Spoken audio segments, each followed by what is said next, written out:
இந்திய இராணுவத்தில் பணிபுரியும் போது 2 பிள்ளைகளும் ராவி நதியில் தவறி விழுந்து மரித்து விட்டார்கள். பிறகு அவர் மற்றும் அவர் மனைவி பிள்ளைகள் இழந்த துக்கத்தில் என்ன செய்வது என்று தெரியாமல் தவித்துக் கொண்டு இருக்கும் பொழுது இயேசு கிறிஸ்து தரிசனம் கொடுத்து இருவரும் ஆண்டவருக்கென்று ஊழியம் செய்யும்படி அழைக்கப்பட்டார்கள். அவர்கள் செய்து வரும் சத்திய வேத ஆராய்ச்சி ஊழியம் ஆண்டவருடைய கிருபையால் வல்லமையாக நடைபெற்று வருகிறது. அவர்கள் கொடுக்கும் ஆண்டவருடைய வார்த்தையை நாம் கேட்போம்.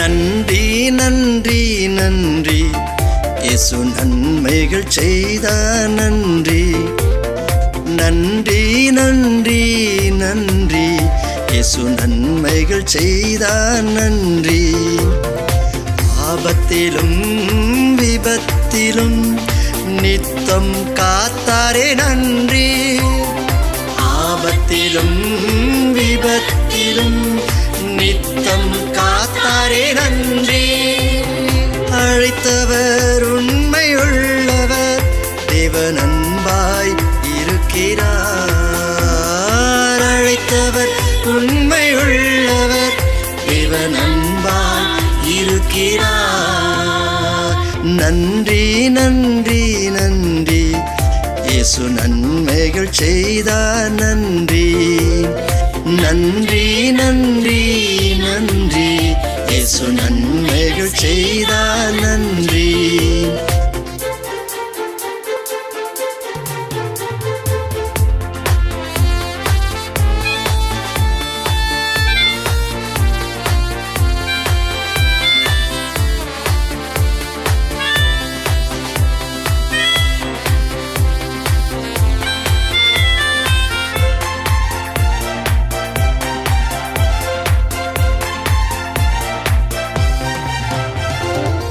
துன்பம் துயரத்தில் துவண்டு கிடந்தேன், இயேசு கண்டென்னை ஆதரித்தார்.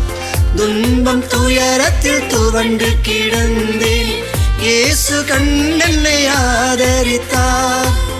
ஆலயத்தில் நான் ஆனந்த சத்தத்தோடு தூய ஆவியில் நிரம்பிடுவேன். ஆலயத்தில் நான் ஆனந்த சத்தத்தோடு தூய ஆவியில் நிரம்பிடுவேன். அழைத்தவர் உண்மை உள்ளவர், தேவன் அன்பாய் இருக்கிறார். அழைத்தவர் உண்மை உள்ளவர், தேவன் அன்பாய் இருக்கிறார். நன்றி நன்றி நன்றி இயேசு நன்மைகள் செய்தார். நன்றி நன்றி நன்றி நன்றி இயேசு நன்மைகள் செய்தார். நன்றி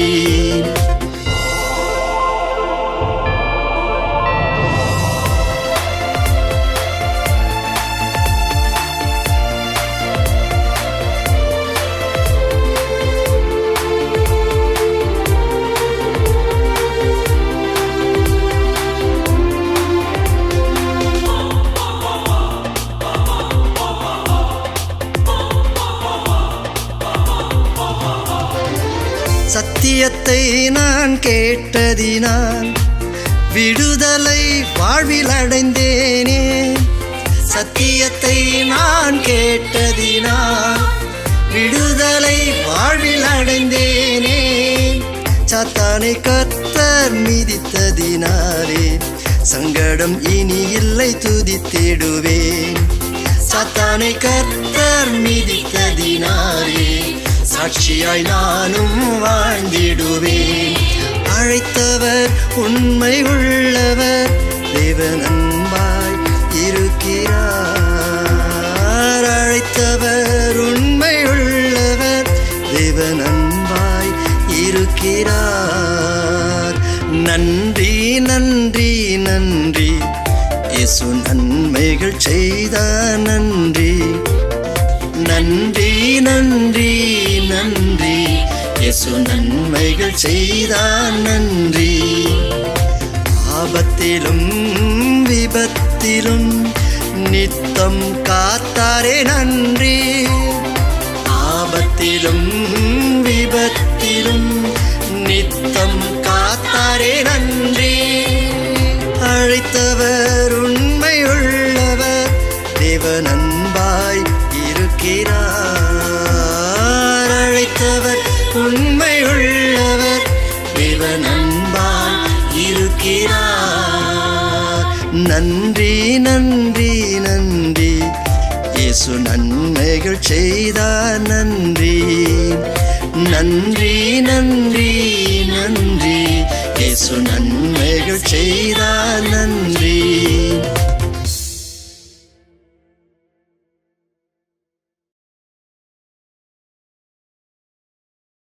ஆண்டவர் நடத்தி கொண்டிருக்கிறார். இந்த ஊழியத்திலே திருச்சபை ஊழியத்தோடு சிறுபிள்ளைகள் மத்தியிலே ஜீசஸ் கால்ஸ் என்கின்ற அந்த ஊழியம் சிறுபிள்ளைகள் மத்தியில் அந்த விபிஎஸ் காலகட்டத்தில் பல இடங்களில் செய்யப்பட்ட ஊழியம். அதில் ஆயத்தமாக்கப்பட்ட பல சிறுபிள்ளைகள், வாலிபர்கள், பெரியவர்கள் என்று அநேகர் அந்த ஊழியத்தின் மூலம் தொடப்பட்டு இருக்கிறார்கள். இந்த ஊழியத்தின் பாதையிலே ஆண்டவர் அவ்வப்போது தரிசனங்களையும் திட்டங்களையும் தந்து நடத்தி வருகிறார். அதன்படி சகோதரியுடைய உள்ளத்துக்குள்ளே ஒரு இறையியல் கோர்ஸ் ஒன்று நடத்த வேண்டும் என்கிற ஒரு திட்டத்தை ஆண்டவர் கொடுத்திருக்கிறார். அது குறித்து அவர்களும் நானுமாக ஒரு சில மணி நேரங்கள் எப்படி செய்வது, என்ன செய்வது என்று திட்டமிட்டு கொண்டிருந்தோம். அதன்படி எனக்கு பல வருடங்களுக்கு முன்பு அறிமுகமான அருமையான ரெவரண்ட் டாக்டர் தேவசகாயம் அவர்கள் சத்திய வேத ஆராய்ச்சி வித்தியசாலை ஊழியங்கள் என்கிற ஒரு ஊழியத்தை வைத்திருக்கிறார்கள். ட்ரூத் பைபிள் ரிசர்ச் யூனிவர்சிட்டி அது சத்திய வேதாகம ஆராய்ச்சி கழகம். அதன் மூலமாக பிடிஹெச், பிடி, எம்டிஹெச், எம்டி, டாக்டரேட் வரை கொடுக்குறாங்க. அது நான் இறையியல் கல்லூரியில் படித்து வந்தவன். இறையியல் கல்லூரியிலன்னா அது ஒரு கரிக்குலம் வச்சு படித்தது. ஆனால் இவர்களுடைய பள்ளியில் எனக்கு அவங்க டாக்டரேட் கொடுத்தாங்க. இவங்களை வைத்து நாங்கள் வியாசர்பாடி திருச்சபையில் பைபிள் கிளாஸ் நடத்தினோம். அந்த பைபிள் கிளாஸில் அநேகர் பிடிஹெச் முடித்து அடுத்த லெவலுக்கு கிளாஸில் போய் கொண்டிருந்தார்கள். அப்போ நான் டிரான்ஸ்ஃபர் ஆகி வர வேண்டியதாயிற்று. ஆகவே அவர்களுடைய ஊழியம் கொஞ்சம் வித்தியாசமான ஊழியம். அவர்கள் கற்றுக் கொடுப்பது என்னென்னா பைபிளில் இருந்து தான். பிடிஹெச்னா இயேசுவை அறிகிற அறிவு அப்படின்றது. பிடிஹெச்சுக்குரிய பாடப்புத்தகம் மொத்தமே இவ்வளோ தான். இந்த புத்தகத்தில் வேத ஆராய்ச்சி இதில் இருக்கிறது. இயேசு செய்த ஊழியங்களை பற்றி இப்படி அவருடைய கரிக்குலம் நாம் படிப்பதற்கு, விசுவாசத்திற்கு, ஊழியத்திற்கு ஏற்ற விதமாக இருக்கிறதாய் நான் கண்டேன். ஆகவே இது நம்ம ஊழியத்துக்கு உதவியாக இருக்கும் என்று நினைத்தேன். ஆகவே இந்த நாளில் அவர்களை இங்கே நான் அறிமுகம் செய்து வைக்கிறேன். இப்போ அவங்க ஊழியத்தை குறித்து கொஞ்சம் விளக்கமாக நமக்கு சொல்லுவாங்க. சொல்லி அவர்கள் இன்றைக்கு ஆண்டவரோட உள்ளத்தில் போடுகிற காரியத்தை நம்மோடு பேசுவார்கள். அவர் ஆர்மியில் வேலை செய்து விஆர்எஸ் கொடுத்துட்டு இந்த ஊழியத்தில் இருக்கிறாங்க. அவங்க ஆர்மியில் வட இந்தியாவில் ஊழியம் செய்த பொழுது அவங்க மகனும் மகளும் ஒரு ஆற்றில் வெள்ளத்தில் அடித்து செல்லப்பட்டு ஒரே டைமில் பிள்ளைகளை இழந்தார்கள். இழந்து அந்த இவருடைய மனைவி சாந்தி அவர்கள் மென்டல் மாதிரி ஆகி போனாங்க. ஆனால் ஆண்டவர் திரும்ப அந்த குடும்பத்தை கட்டி எழுப்பி ஊழியத்திற்கு அழைத்து நிலைநிறுத்தி பயன்படுத்தி வருகிறார். ஆமென். அவங்க ஒரு நல்ல உயிருள்ள சாட்சி. இப்போ நேரடியாக நேரத்தை வீணடிக்காமல் அவங்க கையில் கொடுத்துட்றேன். அதன் பிறகு நாம் ஜெபித்து இன்றைக்கு கூட்டத்தை முடிப்போம். ஏன்னா அவங்க ரொம்ப டைம் தேவைப்படும். அவங்களுக்கு ஒரு கிளாஸ்னால் 1.5 மணி நேரம் நடத்துகிற ஆள். இன்னும் கொஞ்சம் கம்மியாக நடத்துவாங்கன்னு நினைக்கிறேன். இப்போ எல்லாம் கரங்களை தட்டி ஐயா தேவசங்கம் அவர்களை வரவேற்போம்.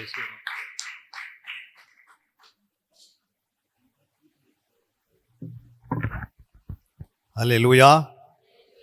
கர்த்தருடைய பரிசுத்த நாமத்திற்கு மகிமை உண்டாவதாக. இந்த நாளிலே அருமையான ரெவரண்ட் ஜெயசில் அன்னை அவர்களுக்கும் துணைவியாருக்கும் அருமையான சகோதரிக்கும் உங்கள் யாவருக்கும் எங்கள் ஊழியத்தின் சார்பாக நன்றியை தெரிவித்துக் கொள்கிறேன்.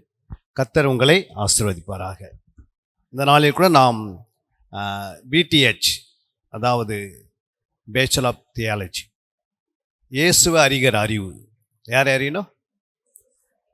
எம்டிஹெச் என்பது பரிசுத்த ஆவியானவர் அறிகிற அறிவு. பிஹெச் என்பது பிதாவை அறிகிற அறிவு. முழு வேதத்தை நம்ம அறிவதுக்கு தான் இந்த கிளாஸு. அதனால் பிடிஹெச் முடிக்கிறதுனால இல்லை எம்டிஹெச் முடிக்கிறதுனாலையோ இல்லை நம்ம வந்து பிஹெச் முடிக்கிறதுனால ஒரு ஃபாஸ்ட் ஆக முடியாது. ஆனால் கிறிஸ்துவை நல்லா அறிஞ்சு வச்சுக்கிறோம்.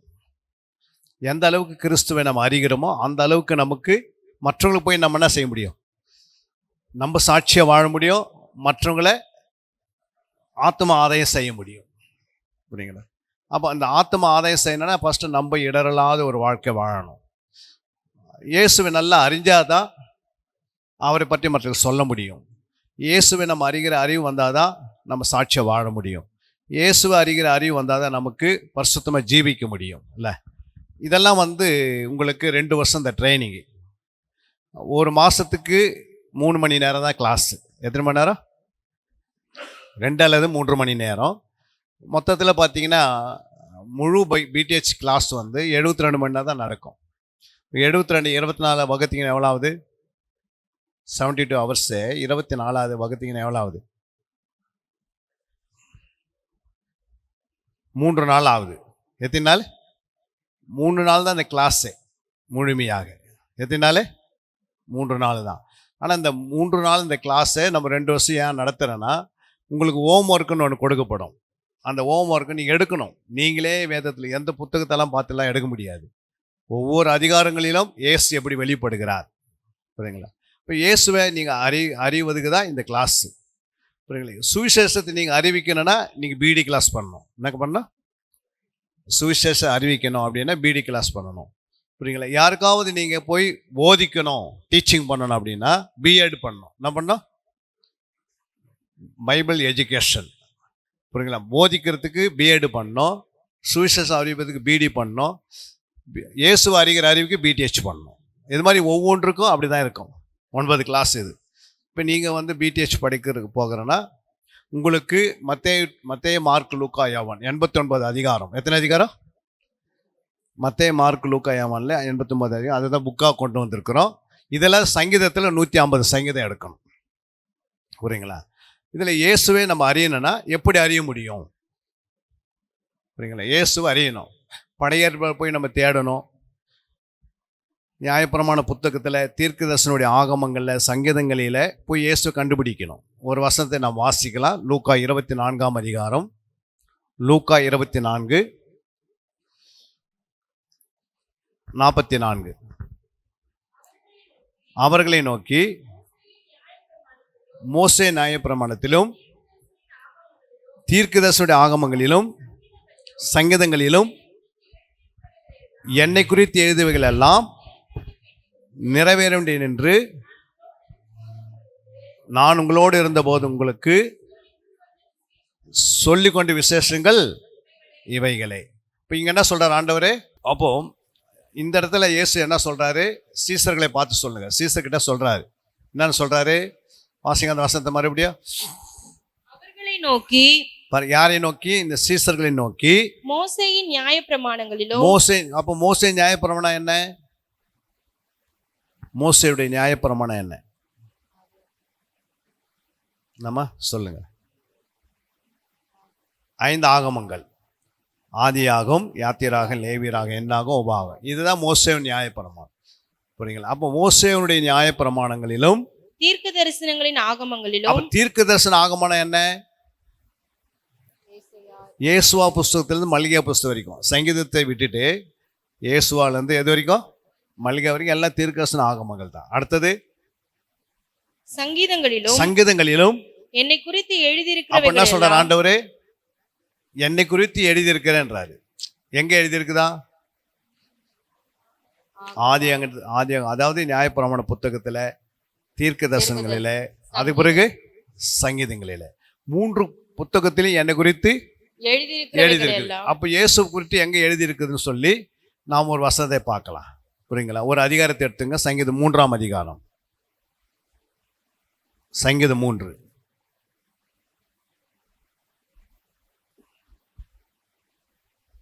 சங்கீதம் 3 இல்லைன்னா சங்கீதம் 1ஆம் அதிகாரத்துக்கு எடுத்துங்க. சங்கீதம் 1 எடுங்க ஃபர்ஸ்ட். இப்போ சங்கீதங்களில் குறித்து என்னை குறித்து எழுதியிருக்குதேன்னு சொல்றாரு ஆண்டவர். சொன்னாரே இல்லைங்களா? இயேசு சொல்றாரு சங்கீதங்களில் என்னை குறித்து என்ன பண்ணிக்குது, எழுதியிருக்கு. அப்போ சங்கீதங்களில் நீங்கள் இதில் இயேசு பற்றி 3 இடத்துல வந்திருக்கு சங்கீத புத்தகத்தில். அது எங்கெங்க வந்துருக்கு பாருங்க. 6 வசனம் இருக்கு. இந்த 6 வசனத்தில் இயேசு எப்படி வருகிறார், வெளிப்படுகிறார். இயேசு இருக்கிறாரா உள்ள? ஆனால் இயேசு சொல்லியிருக்கிறாரே என்னை குறித்து எழுதியிருக்கிறேன்னு சொன்னார். அப்போ எழுதியிருக்குமா எழுதியிருக்காதா? அவர் சொன்னால் எழுதியிருக்கும். இருக்கா?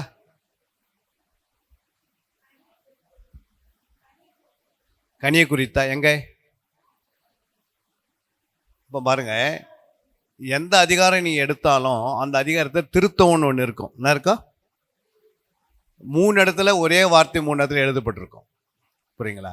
இப்போ அதில் பார்த்தீங்கன்னா ரட்சிப்பு ரட்சிப்பு ரட்சிப்புன்னு வந்திருந்தா ஏசு அந்த அதிகாரத்தில் என்ன வருகிறார்? ரட்சகராக வராரு.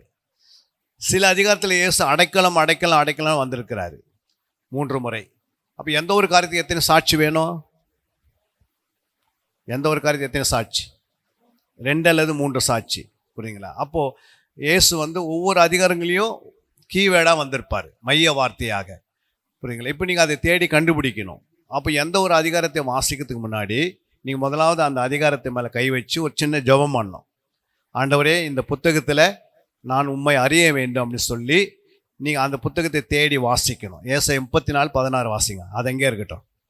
ஏசாயா 34:16. கர்த்தருடைய புஸ்தகத்திலே தேடி வாசியுங்கள்.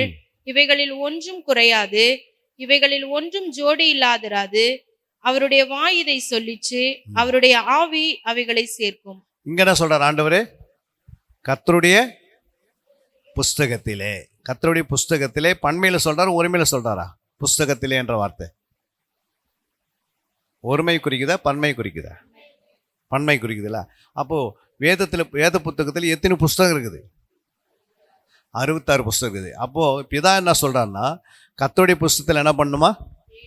தேடி வாசிக்கணும். அப்போ நம்ம எதை தேடுவோம்? தேடுன்னு சொன்னால் அதுக்கு என்ன அர்த்தம்? தேடி வாசிங்கன்றாரு. அப்போ என்னத்தை தேடணும் அப்படின்னு சொல்கிறாரு? ஜோடிகளை தேடுங்கன்றாரு. அப்போ ஜோடிகள் ஒன்றுக்கு ஒன்று பின்னாடி என்ன இருக்குது? ஜோடிகள் இருக்கிறது. அப்போ எதை தேடுகிறோம்? தொலைந்து போனதை தேட முடியும், இல்லாதவங்களே தேட முடியும், இருக்கிறதுலேயே தேட சொல்கிறாரு ஆண்டவர். வேதத்துக்குள்ளே என்னை குறித்து என்ன பண்ணுங்க? அந்த ஜோடிகளை தேடு. அப்போது ஆண்டவர் சொல்கிறாரு, கர்த்தருடைய புஸ்தகத்திலே தேடி வாசிங்க. அப்போது நம்ம என்ன பண்ணுறோம்? சங்கீதம் 1ஆம் அதிகாரத்தில் போய் தேடி பார்க்குறோம். சங்கீதம் 1ஆம் அதிகாரத்தில் நீங்கள் பார்த்தீங்கன்னா 3 இடத்துல வழி வழி என்ற வார்த்தை வந்திருக்குது. வழி பாருங்க, வழி வழி என்ற வார்த்தை 3 இடத்துல வந்துக்குதா இல்லையா? வழி மட்டும், வழியை மட்டும் அண்டர்லைன் பண்ணணும். 6ஆம் அதிகாரம் பாருங்க, 6ஆம் வசனத்தில்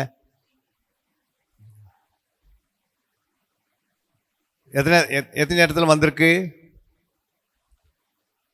இங்க பாருங்க, அண்டர்லைன் பண்ணிட்டீங்களா? வழியை மட்டும் பண்ணணும்.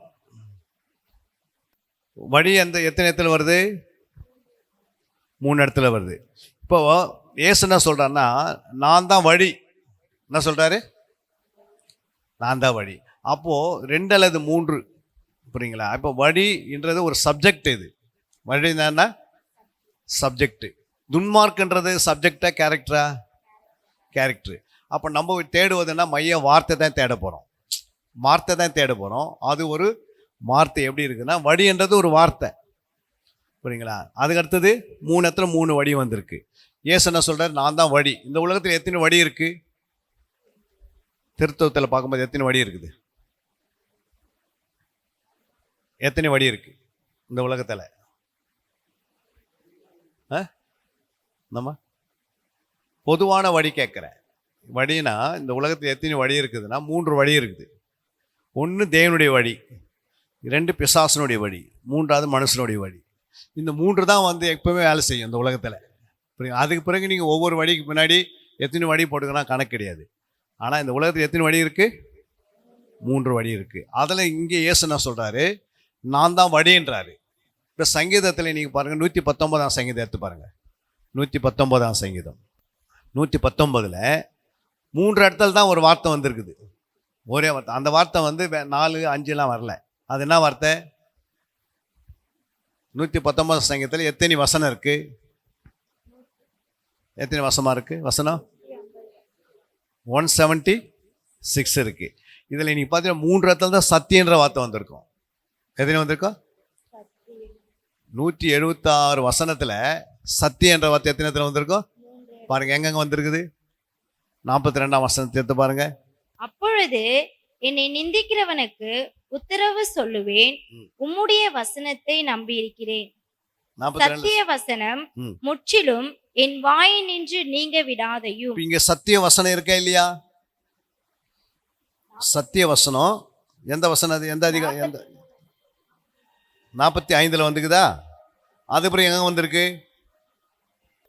142 வாசிங்க. உம்முடைய நீதி நித்திய நீதி, உம்முடைய வேதம் சத்தியம். வேற எங்க வந்துருக்குது? அதுக்கு அடுத்தது 160 பாருங்க. உம்முடைய வசனம் சமலமும் சத்தியமும், உம்முடைய நீதி நியாயமெல்லாம் நித்தியம். இப்போ ஒரு அதிகாரத்தில் 176 வசனம் இருக்கு. அதில் இயேசு மட்டும் ஏன் 3 இடத்துல வரணும் கரெக்டா? இயேசு சொல்ற நானே வழியும், நானே சத்தியமும், நானே ஜீவனும். புரியுங்களா?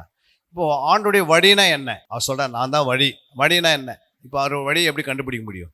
வழி அவர் தான் வழி, அவர் தான் சத்தியம், அவர் தான் ஜீவன். அப்போ வழினா என்ன?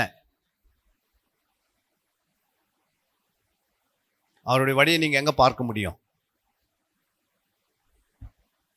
இயேசு கிறிஸ்துவின் வழி எங்க பார்க்க முடியும்? சொல்லுங்க. இயேசு கிறிஸ்துவின் வழி இருக்குல்ல, நானே வழின்றார்ல. வழினா என்ன அர்த்தம்?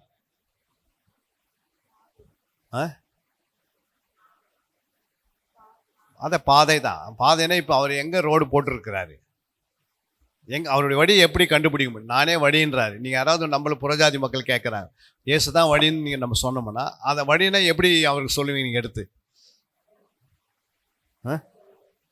அதாவது இயேசு வழி தான் இந்த வேதம். இந்த 66 புத்தகம் தான் யாரு?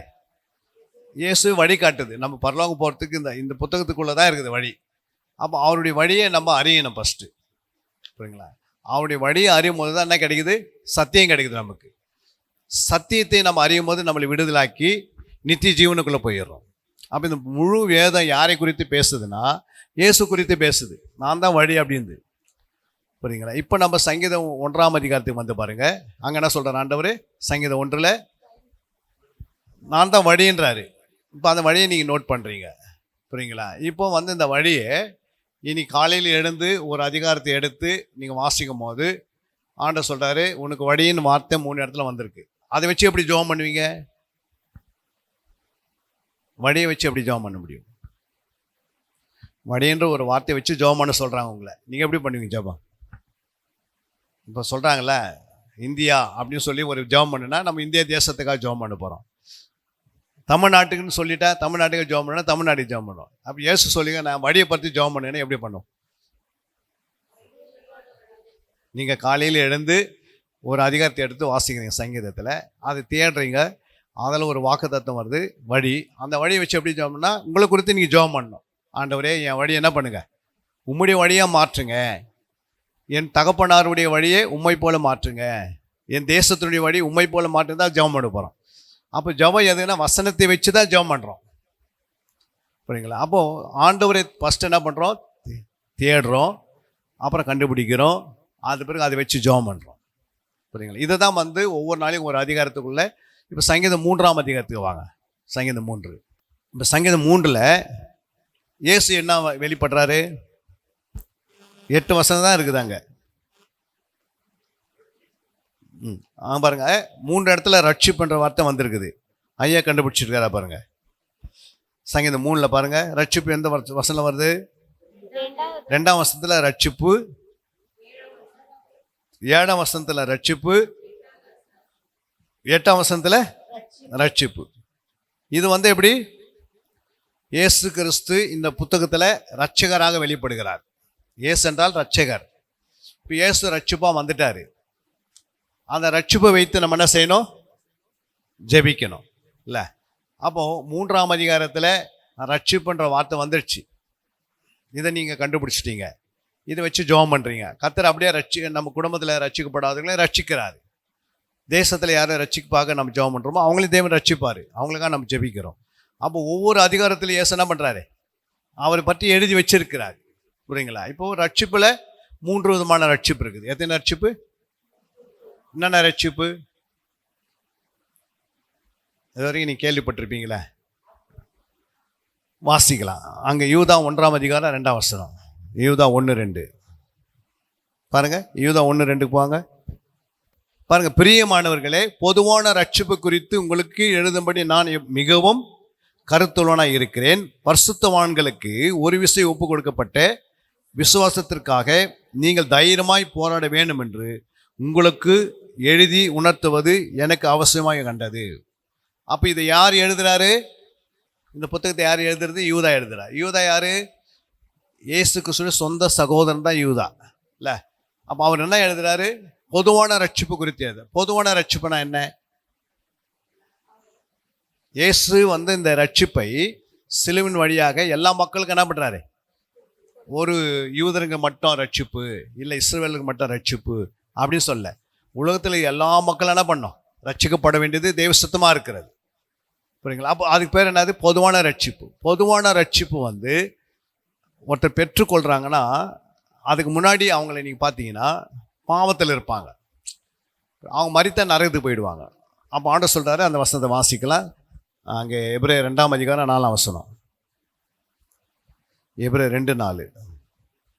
அடையாளங்களினாலும் அற்புதங்களினாலும் பலவிதமான பலத்த செய்கைகளினாலும் தம்முடைய சித்தத்தின்படி பகிர்ந்து கொடுத்த பரிசுத்த ஆவியின் வரங்களினாலும் தேவன் தாமே சாட்சி கொடுத்ததுமாயிருக்கிற இவ்வளவு பெரிதான ரட்சிப்பை குறித்து நாம் கவலையற்று இருப்போமானால் தண்டனைக்கு எப்படி தப்பித்துக் கொள்ளுவோம்? அந்த பொதுவான ரட்சிப்புன்னு தான் பேர். நான் சொல்ல, இவ்வளவு பெரிதான ரட்சிப்பு.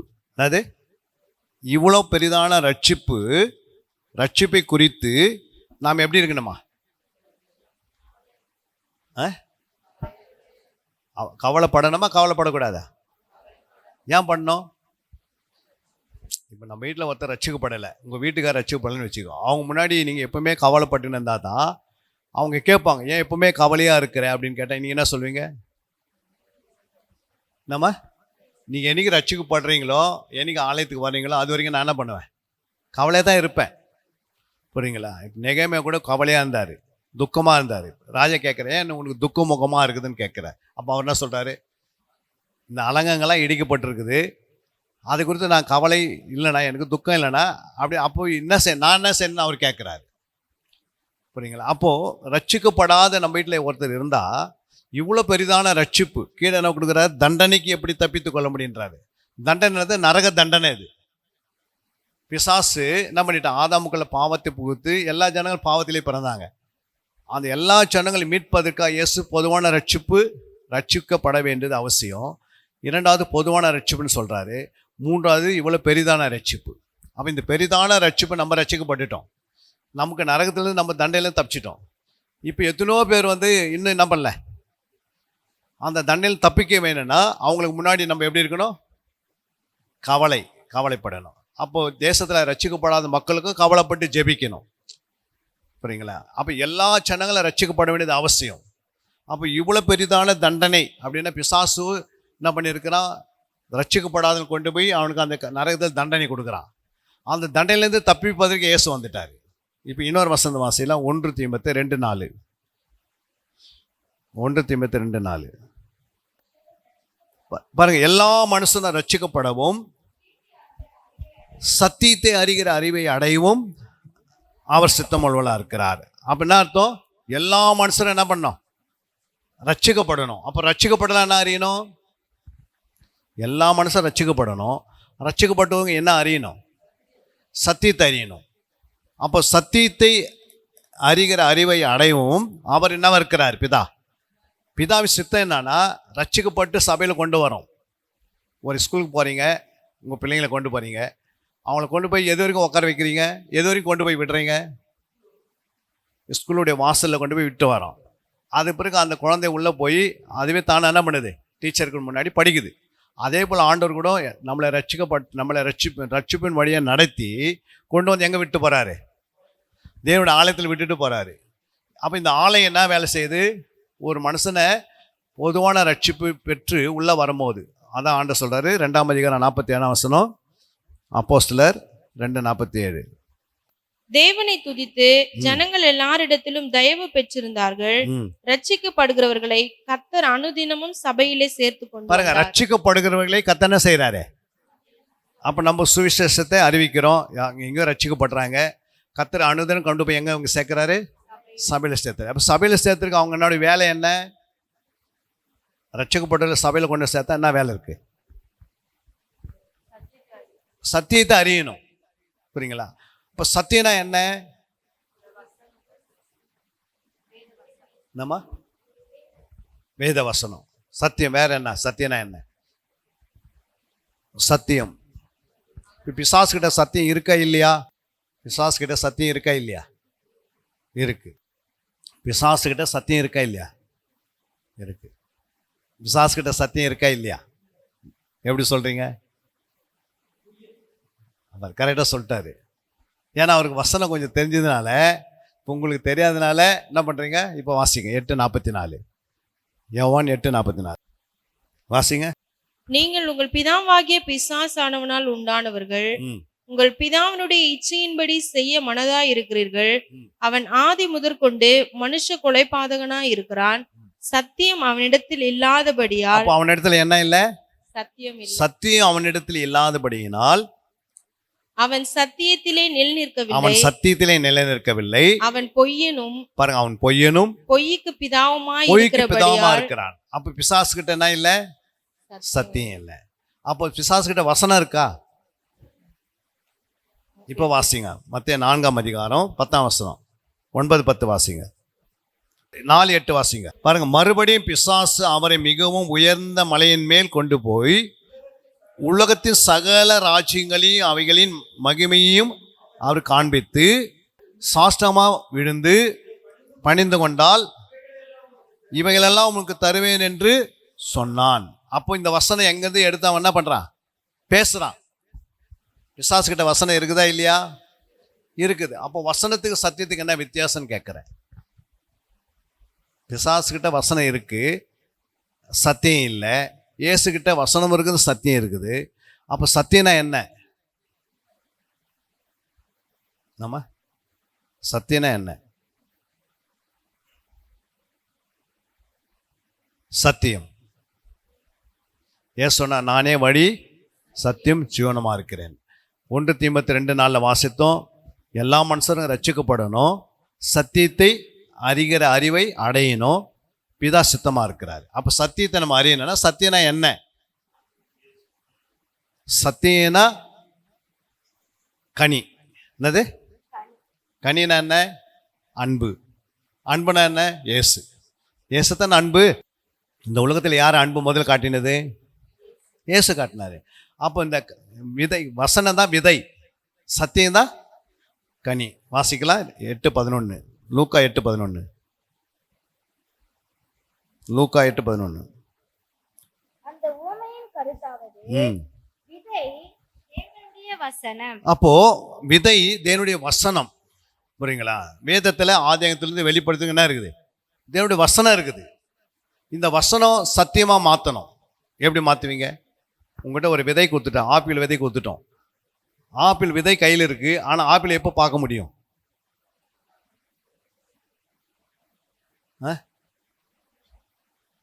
அந்த ஆப்பிள் எப்போ பார்க்க முடியும், விதைக்கணும். அதுக்கு என்ன செய்யணும், நிலத்தை பண்படுத்தி அப்புறம் நீர் பாய்ச்சி அப்புறம் விதையை போட்டு அதுக்கு பிறகு விதை என்ன செய்யணும், நிலத்தை 4 சைடும் வெயில் அடித்து ஒரு வருஷமோ 2 வருஷமோ 3 வருஷம் காத்திருந்தா தான் அந்த கனியை பார்க்க முடியும். முடியுமா, முடியாதா, முடியும். இப்போ அதே மாதிரி வசனத்தை நம்ம கையில் கொடுத்துட்டாரு. கொடுத்துட்டு ஆண்டு சொல்கிறார், நீ அன்பாக இருக்கணும், நீ சாந்தமாக இருக்கணும், நீ சமாதானமாக இருக்கணும், நீ நீடி பொறுமையாக இருக்கணும், நீ இச்சடக்கமுள்ளவனாக இருக்கணும், நீ தாழ்மையாக இருக்கணும், நீ கோவப்படக்கூடாது, எரிச்சல் அடையக்கூடாது, புரியுங்களா, யார் மேலே வன்கண் இருக்கக்கூடாது, யார் போல திருடக்கூடாது, பொய் பேசக்கூடாது அப்படின்னு ஆண்டு என்ன பண்ணுறாரு, வேதத்திலிருந்து விதையை கொடுக்குறாரு. வசனம் தான் விதை. அப்போ இந்த விதை எங்கே போடணும்? நம்முடைய ஆவியில் போடணுமா, ஆத்மாவில் போடணுமா, சரீரத்தில் போடணுமா?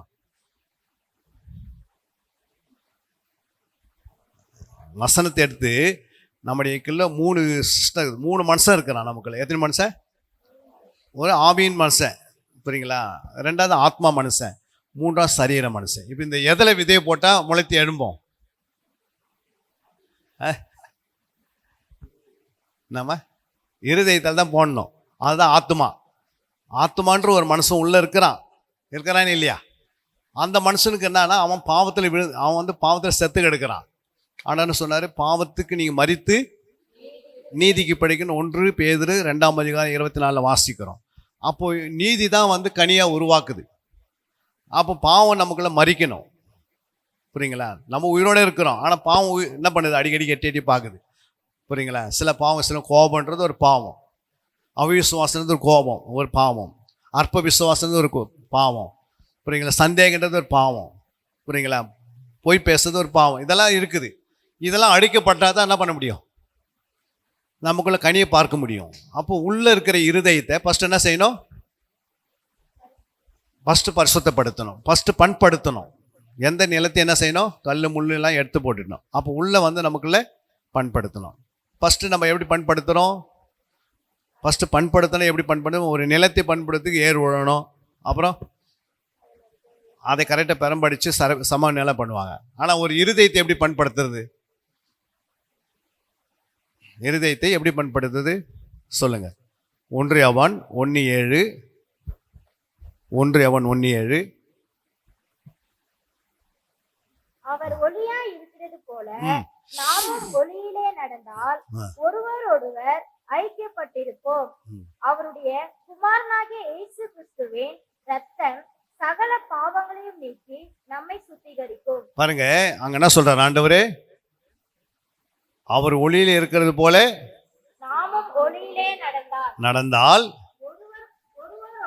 ஒருவர் ஐக்கியப்பட்டிருப்போம்.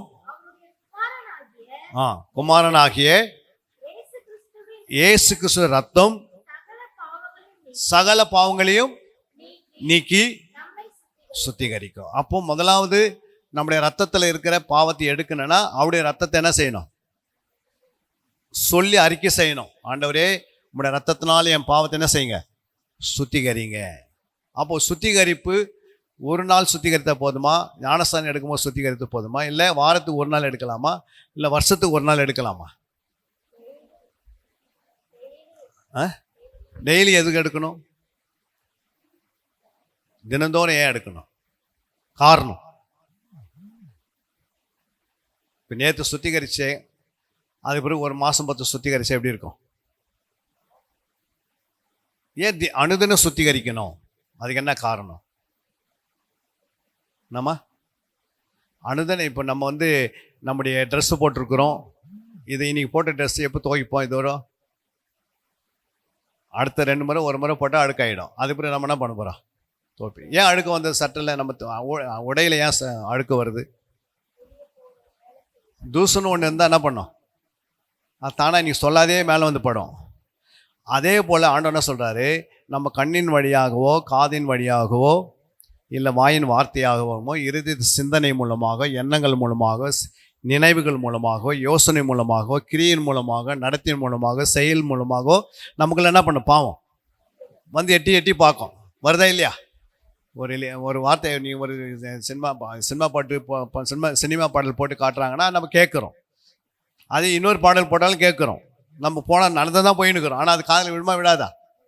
விழும், புரியுங்களா? இப்போ கெட்ட சொப்பனம் வருது, தப்பான தரிசனங்கள் வருது, புரியுங்களா? இப்படிலாம் வந்துன்னு இருக்குது, போயின்னு இருக்குது. தீயை நோக்கம் நன்மை செய்ய நினச்சி அது செய்யாமல் போனால் அது பாவம். ஒரு காரியத்தை விசுவாசத்தோடு செய்யாமல் போனால் அவிசுவாசத்தோடு செய்தால் அது பாவமாக மாறுது. அப்போது டெய்லி தினந்தோறும் என்ன செய்யணும்? நம்முடைய பாவங்களை அறிக்கை செய்யணும். ஆண்டவரே, அவருடைய பாதத்தில் உட்காரும் போது ஒரு விஷயம் 1 யோவான் 1:7 வச்சு நம்ம ஜெபிக்கணும், புரியுங்க? அது சரீரத்தில் இருக்கிற பாவத்தை நீக்குது. ரெண்டாவது, ஆவியில நமக்குள்ள பாவம் இருக்குது. பேச்சினால வரும், சொல்லினால வரும், வார்த்தையினால வரும். அது 1 கொரிந்தியர் 6:11 வாசிங்க. 1 கொரிந்தியர் 6:11.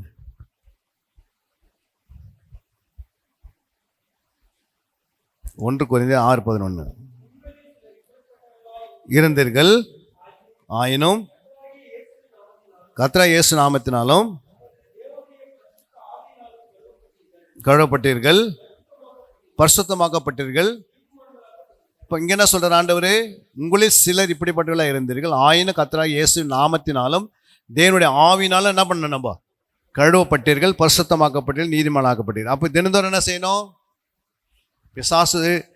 பிசாசு உலகத்தில் இருக்கிறான், தூசியும் உலகத்தில் இருக்குது. தூசியானது நம்முடைய உடையில படுற மாதிரி பிசாசு பல சிந்தனைகளை கொண்டு வருவான்.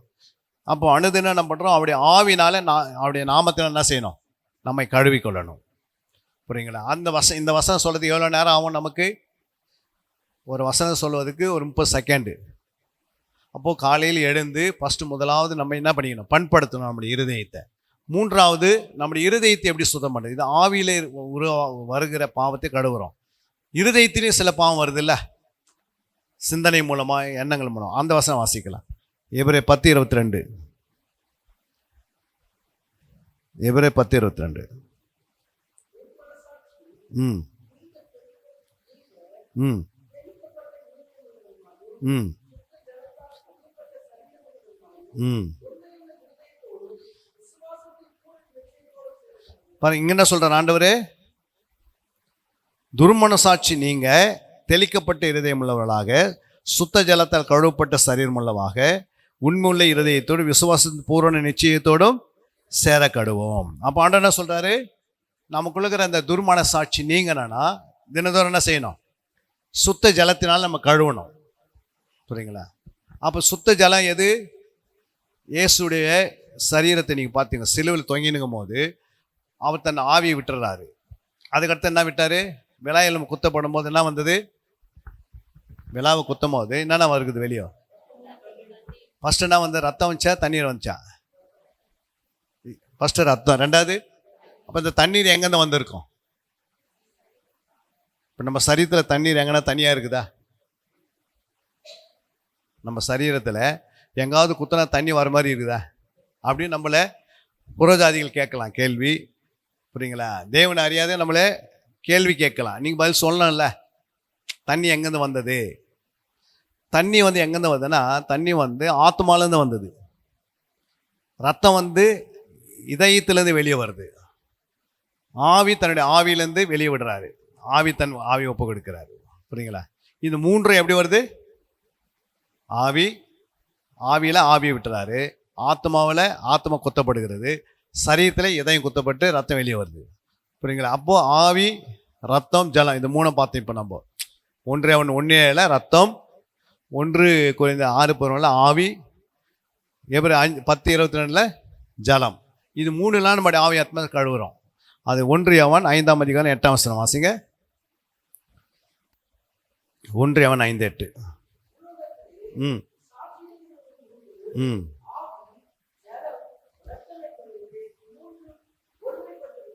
பாருங்க, ஆவி, ஜலம், ரத்தம் என்பவைகளே இம்மூன்றும் எப்படி இருக்குது அப்படின்னா, பூலோகத்தில் சாட்சி எடுக்கிற மூணுனா, இந்த மூன்றும் வந்து இயேசு விழாயில் குத்துறது தான் பூமியில் சாட்சி. பூமியில் சாட்சின்னா இயேசு கிறிஸ்து இந்த பூமியில் சிலுவையில் அறையும் போது அவருடைய ஆவி, ஜலம், ரத்தம் மூன்றுனாச்சு சாட்சி கொடுத்தது.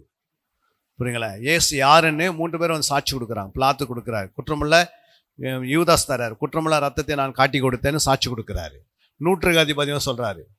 இவருடைய அந்த ஒரு பிலாத்து சொல்கிறாரு, ஒரு ராஜா சொல்கிறாரு, ஒரு 100 அதிபதி சொல்கிறா, 3வது இயேசு கிறிஸ்து கூடவே இந்த ஒரு சீசன் சொல்கிறான். புரியுங்களா? என்ன சாட்சி சொல்கிறாங்க? பூலோகத்தில் சாட்சிகள் 3. 1 ஆவி, ஜலம், ரத்தம். புரியுங்களா? இது மூன்றும் பூமியில் சாட்சிட்டுதா இல்லையா? புரியுங்களா? இப்போ இயேசு கிறிஸ்துடைய அந்த ஆத்மா எப்படி குத்தப்படுகிறது? புரியுங்களா? ஆத்மா எங்கே எழுதப்பட்டிருக்குது நம்ம அதை பார்க்கணும். ஏசாயா 53:12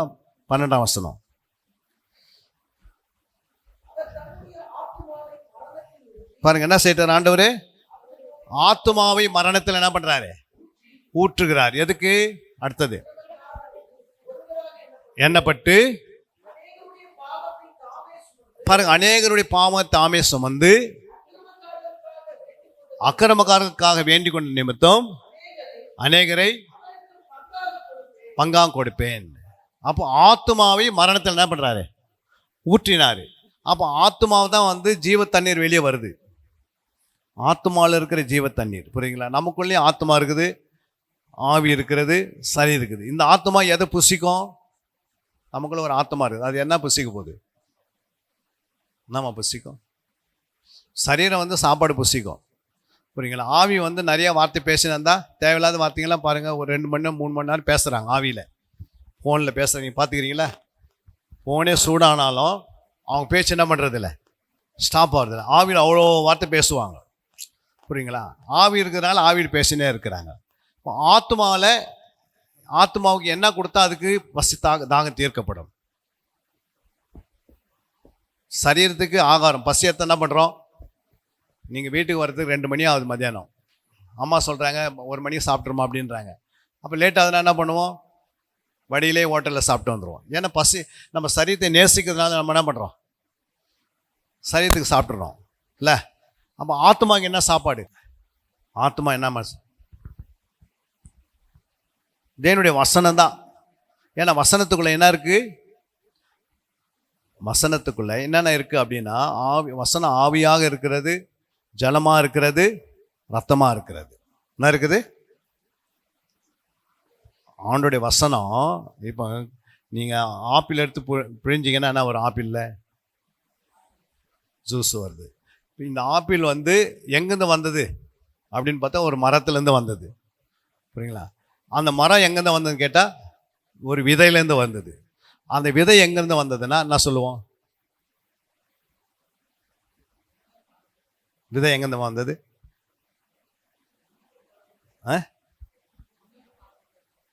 இல்லை, அந்த விதை எங்கேருந்து வந்ததுன்னா இயேசு கிறிஸ்து வாயின் வார்த்தை தான் விதையாக மாறுது, புரியுங்களா? இயேசு கிறிஸ்துவோட வாயில் ஒவ்வொரு வார்த்தையிலும் பிழைப்பு இருக்குது. அவர் என்ன சொல்கிறாரோ, இப்போ வந்து ஆப்பிளே நீங்கள் திராட்சை இருக்குது, திராட்சை பழம் இருக்குதுன்னு வச்சுங்க.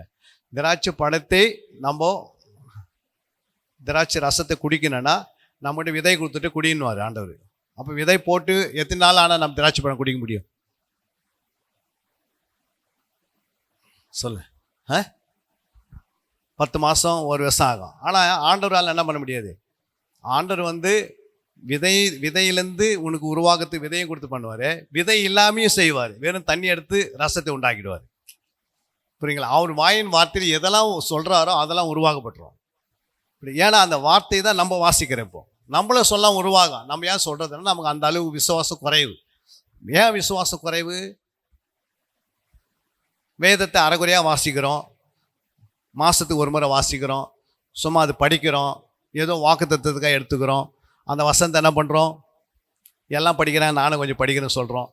இது படிக்கிற புத்தகம் கிடையாது, புரியுங்களா? இந்த புத்தகம் வந்து தியானிக்கிற புத்தகம், புரியுங்களா? நம்ம பேசுகிற வார்த்தை எல்லாமே எங்கே போகுது? இருதயத்துக்கு போகுது. ஆனால் ஸ்கூலில் படிக்கிற வார்த்தையில் எங்கே போவோம்? நீங்கள் ஸ்கூலில் படிச்சிங்களே, 10th கிளாஸ் படிச்சிருப்பீங்க, அந்த வார்த்தையில் எங்கே போகுது? இருதயத்துக்கு போதா, மூளைக்கு போதா? மூளைக்கு போகுது. ஏன்னா அது ஒரு மெமரி கார்டு, அது டெலீட் பண்ணிடும். ஆனால் ஆண்டோடைய வார்த்தை, ஆண்டு சொல்கிறாரு, இருதயத்து நிறைவு தான் வாய் பேசுன்றாரு. வாய் நிறைவுன்னு சொல்லலை, இருதயத்து நிறைவு, மூளை நிறைவு வாய் பேசுன்னு சொல்லலை. அப்போ இந்த வார்த்தைகளை எங்கே போனோம்? இருதயத்து. ஏன் இருதயத்துக்கு போனோம்? பாருங்கள் அந்த வசனத்தை, மத்தேயு 13ஆம் அதிகாரம் 19ஆம் வசனம். 13:19. ஒருவன் ராஜ்யத்தின் வசனத்தை கேட்டும் உணராதிருக்கும் போது பொல்லாங்கன் வந்து அவன் இருதயத்தில் விதைக்கப்பட்டதை, பாருங்க எங்க போகுது இந்த வசனம்? இந்த ராஜ்யத்தின் வசனம் எங்க போகுதுன்னா இருதயத்தில் போகுது. அவன் இருதயத்தில் விதைக்கப்பட்ட வசனத்தை பறித்துக் கொள்ளுகிறான். பிசாசு என்ன பண்ணிடுறான்? பறித்து கொள்கிறான். அவனே வழியா இருக்கு விதைக்கப்பட்டவன். அப்போ நம்ம கேட்கிற அந்த வசனம்லாம் வந்து எங்க போகுது? இருதயத்துக்கு போகுது. இருதயத்துக்கு போன பிறகு நம்ம வேலை என்ன? இருதயத்துக்கு வசனம் போனதுக்கு நம்ம செய்யணும், உணர்வு அடையணும். என்ன சொல்லுதாங்க? உணர்வு. அப்போ உணர்வு இல்லாத ஒரு இருதயம் உங்களுக்குள்ள இல்லை அப்படின்னா, உங்களுக்குள்ள உணர்வு இல்லைன்னா பிசாசு என்ன பண்ணுவான்? வந்து அந்த வசனத்தை எடுத்து போட்டுறான். அப்போ இந்த வாரம் நீ சண்டே என்ன மெசேஜ் கேட்டீங்க அப்படின்னு கேட்டால், மண்டே கேட்டால் சொல்ல மாட்டேன்றாங்க. இப்போ நாளைக்கு சண்டே என்ன கேட்பீங்க? பாவம் ஒரு மேய்ப்பர், ஒரு ரெவரண்ட்டோ பிஷப்போ தேவனுடைய பிள்ளைகளோ ஒரு மணி நேரம் மெசேஜுக்கு பல மணி நேரம் எடுத்து கொண்டு வந்து விதைப்பாங்க. பல ஒரு வாரம் ஃபுல்லாக உட்காந்து அந்த வசனத்தை நான் என்னென்ன ஜனங்களுக்கு கொடுக்கணுன்னு ஆவியானவர்கள் கேட்டு என்ன பண்ணுவாங்க, அதெல்லாம் எழுதி ஒரு மெசேஜ் ஆக்கி கொண்டு வந்து விதைப்பாங்க. ஆனால் அந்த வசனத்தை கேட்டு அவங்க கேட்டு விட்டு வெளியே போகிறதுக்கு முன்னாடி வசனம் என்ன பண்ணுது, பிசாசு வந்து என்ன பண்ணுறான், பறித்து கொள்கிறான். அப்போ போன வாரம் என்ன மெசேஜ் கொடுத்தாங்க சபையில், ஒரு 2-3 வசனம், அது உங்கள் இருதயத்தில் தானே இருக்குது. இப்போ நீங்கள் இருதயத்தில் என்ன பண்ணல, போன வசனம் ஏன் பிசாசு எடுத்துட்டா, உணர்வு இல்லை. அதே உங்கள் பாக்கெட்டில் உங்கள் பேக்கில் ஒரு ஒரு ஒரு ரூபா இருக்குது, ஒரு 10 ரூபா வச்சுருக்கிறீங்க. பஸ்ஸில் ஏறும்போது எப்படி ஏறுவீங்க, 10 ரூபா பாக்கெட்டில் இருக்குது பேக்கில், பஸ்ஸில் ஏறும்போது எப்படி ஏறுவீங்க, பேகை நினைக்காமே ஏறுவீங்க. பேக்கில் அதிகமாக என்ன பண்ண மாட்டேன், அதில் நீங்கள் 1 லட்ச ரூபாய் வச்சுருக்கீங்க பேக்கில், எப்படி ஏறுவீங்க? எதை விட்டாலும் பேகு விடாமல் அது இறுக்கி பிடிச்சிருந்தா ஏறுவோம். ஏன் அப்படின்னா அதுக்குள்ளே என்ன இருக்குது, 1 லட்சம் இருக்குது. புரியுங்களா? அந்த 1 லட்சத்தை காட்டிலும் நம்முடைய இருதயத்தில் இருக்கிற வசனம் அழியாத ஒரு வசனம். நம்ம கேட்ட வசனம் கேட்டு விட்டு போனவருக்கு ஏன் மறந்துடுறோன்னா, நமக்கு அதுக்கு ஏற்ற ஒரு உணர்வு இல்லாத இருக்கிறோம். புரியுங்களா? அப்போ உணர்வு எப்படி வரும்? சங்கீதம் 49:3 வாசித்தீங்கன்னா, சங்கீதம் 41:3, என் வாய் ஞானத்தை பேசும், என் இருதயம் உணர்வை தியானிக்கும். அப்போது இருதய வேலை என்ன, இருதயத்தில் தான் உணர்வு வரும், சரீரத்தில் உணர்ச்சி வரும். டாக்டர் இன்ஜெக்ஷன் போடுறாங்கன்னா என்ன பண்ணும், உணர்ச்சி படும், உணர்வு படுமா, உணர்ச்சி என்னடா அது, நமக்கு சுரியில் வந்து இன்ஜெக்ஷன் போட்டுக்கிறாங்க. ஆனால் இருதயத்தில் உணர்வு வரும். அதான் என் ஜனங்கள் உணர்வு இல்லாமல் சங்காரமாகிறார்கள். அப்போ ஏன் அப்படி உணர்வு இல்லைன்னா, இந்த வசனத்து மேலே உங்களுக்கு என்ன இல்லை, பசிதாக இல்லை, வாஞ்சி இல்லை, வைராக்கி இல்லை. புரியுங்களா? அதனால் இந்த வசனத்தை நம்ம விட்டுறோம். புரியுங்களா? அப்போ இந்த எவ்வளோ வசனத்தை நம்ம கேட்டோம். இப்போ சொன்ன வசனம் எல்லாம் நீங்கள் கேட்டிருப்பீங்க. ஆனால் இது பேசும்போது புதுசாக தெரியும். புரியுங்களா? பிசாசுக்கிட்ட சத்தியம் இருக்குதா இல்லையானா நிறைய பேருக்கு என்ன சொல்லிட்டு போவாங்க, சத்தியம் இருக்குதுன்னுவாங்க. ஆனால் இயேசு என்ன சொன்னார், சத்தியம் அவனத்தில் இல்லை. அப்போது ஒரு விதையை நீங்கள் போட்டு அந்த விதையை தியானிக்கணும். சங்கீதம் 39:3 என்ன சொல்லுது பாருங்க, சங்கீதம் 39:3, என் இருதயம் எனக்குள்ளே அனல் கொண்டது, எனக்குள்ள அனல் கொண்டது, நான் தியானிக்கையில் அக்கினி மூண்டது. அப்போ என் இருதயம் வந்து, உங்களுடைய இருதயம் எப்படி இருக்கணும், ஃபர்ஸ்ட் அனலா இருக்கணும். 2வது இருதயத்தில் தான் தியானம் இருக்கிறது. புரியுங்களா? இப்போ சங்கீதம் 1ஆம் அதிகாரம் 1, 2ஆம் அதிகாரம் 2ஆம் வசனம் 3ஆம் வசனம், கர்த்தருடைய வேதத்தில் பிரியமா இருந்து இரவும் பகலும் அவருடைய வேதத்தில் தியானமா இருக்கிற மனுஷன் பாக்கியவான். அடுத்த வசனம், அவன் நீர்க்கால்களில் ஓரமாய் நடப்பட்டு. யாரு அந்த தியானிக்கிற மனுஷன் எப்படி இருப்பானா, அவன் நீர்க்கால்கள் ஓரமாய் நடப்பட்டு தன் காலத்தில் தன் கனியை தந்து இலை உதிராத இருக்கிற மரத்தை போல் இருப்பான். அவன் செய்வதெல்லாம் வாய்க்கும். அப்போ யாருடைய இருதயத்துல அந்த கனி வருது, இரவு பகல தியானம் பண்ணும். அப்ப தியானம்னா என்ன,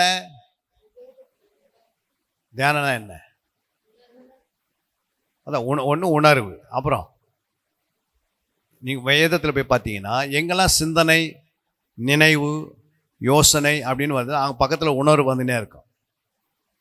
எங்கெல்லாம் வந்து தியானன்ற ஒரு இடத்துல அங்கே பக்கத்தில் கனி வரும். வேதத்தில் எங்கன்னா போய் பாருங்கள், எங்கெல்லாம் தியானம் எழுதியிருக்கிறாரோ அங்கெல்லாம் என்ன வரும், கனி வரும். ஏன் கனி எது, கனி தான் அன்பு. ஆவின் கனியில் 9 கனி இருக்குது. இந்த 9 கனி எப்படி வரும், நீ பண்படுத்தப்பட்ட ஒரு இருதயம் இருக்கணும். அந்த இருதயத்துக்குள்ளே வசனத்தை போட்டு அதை நீங்கள் தியானித்தால் உணர்வு அடைந்து சிந்திக்கும் போது, யோசிக்கும் போது அந்த வசனம் உடைந்து அது என்ன செய்யுது, அந்த இடத்துல இருக்கிற அந்த அன்பானது என்ன பண்ணுது, ஒரு ஜீவ தண்ணீராக போய் ஆத்மாவில் விழுது. எங்கே விழுது, ஆத்மாவில். ஆத்மா என்ன பண்ணுது, பலன் அடையுது. புரியுங்களா? அப்போ இதயம் என்பது நான் சொல்றது இந்த இதயம் இல்லை, இது சரீரமாக ஒரு இதயம்.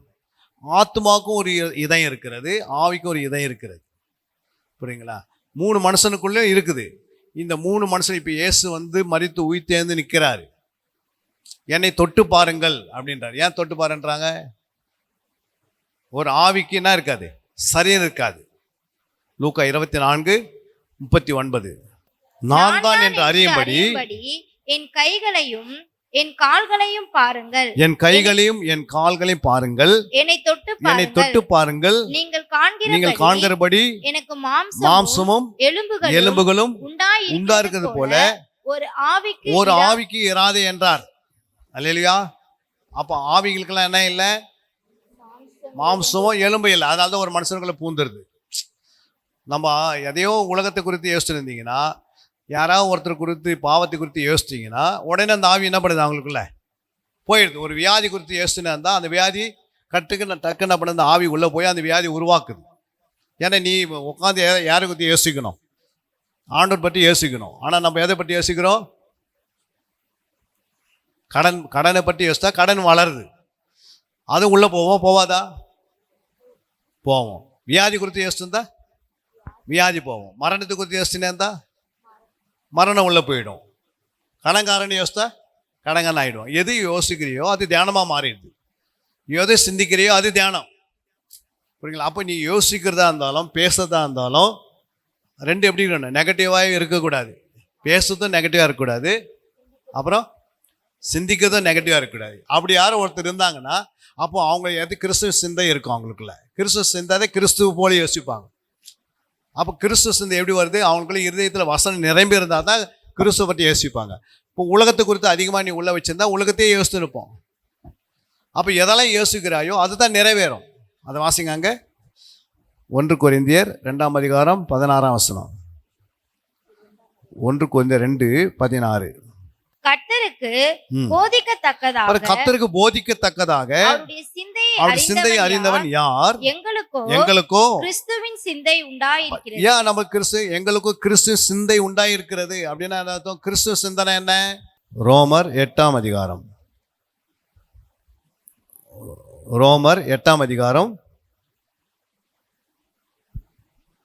9ஆம் வசனம் வாசிங்க. தேவனுடைய ஆவி உங்களில் வாசமாயிருந்தால் நீங்கள் மாம்சத்துக்குட்பட்டவர்களாய் இராமல் ஆவிக்குட்பட்டவர்களாய் இருப்பீர்கள். கிறிஸ்துவின் ஆவி இல்லாதவன் அவருடையவன் அல்ல. மேலும் கிறிஸ்து உங்களில் இருந்தால் சரீரமானது பாவத்து நிமித்தம் மரித்ததாயும் ஆவியானது நீதி நிமித்தம் ஜீவனுள்ளதாயும் இருக்கும். இங்க அது மேல பாருங்க. எப்படி என்றால் மாம்ச சிந்தை தேவனுக்கு விரோதமான பகை. அது தேவனுடைய நியாயப்பிரமாணத்துக்கு கீழ்ப்படியாமலும் கீழ்ப்படிய கூடாமலும் இருக்கிறது. அப்ப என்ன அர்த்தம்? இப்ப மாம்ச சிந்தை அப்படின்னா என்ன? சாப்பாட்டை குறித்து, உடையை குறித்து, உலகத்தை குறித்து, வீட்டை குறித்து, இந்த உலகத்தை குறித்தே சிந்தித்து கொண்டு இருந்தீங்கன்னா நாமும் அங்க சொல்றாரு மாம்ச சிந்தை தேவனுக்கு விரோதமான பகைன்னு சொல்லி இருக்கிறார் ஆண்டவர். புரியுங்களா? இன்னும் நீங்க 8-6ஆம் வசனம் வாசிங்கன்னா மாம்ச சிந்தை மரணம்.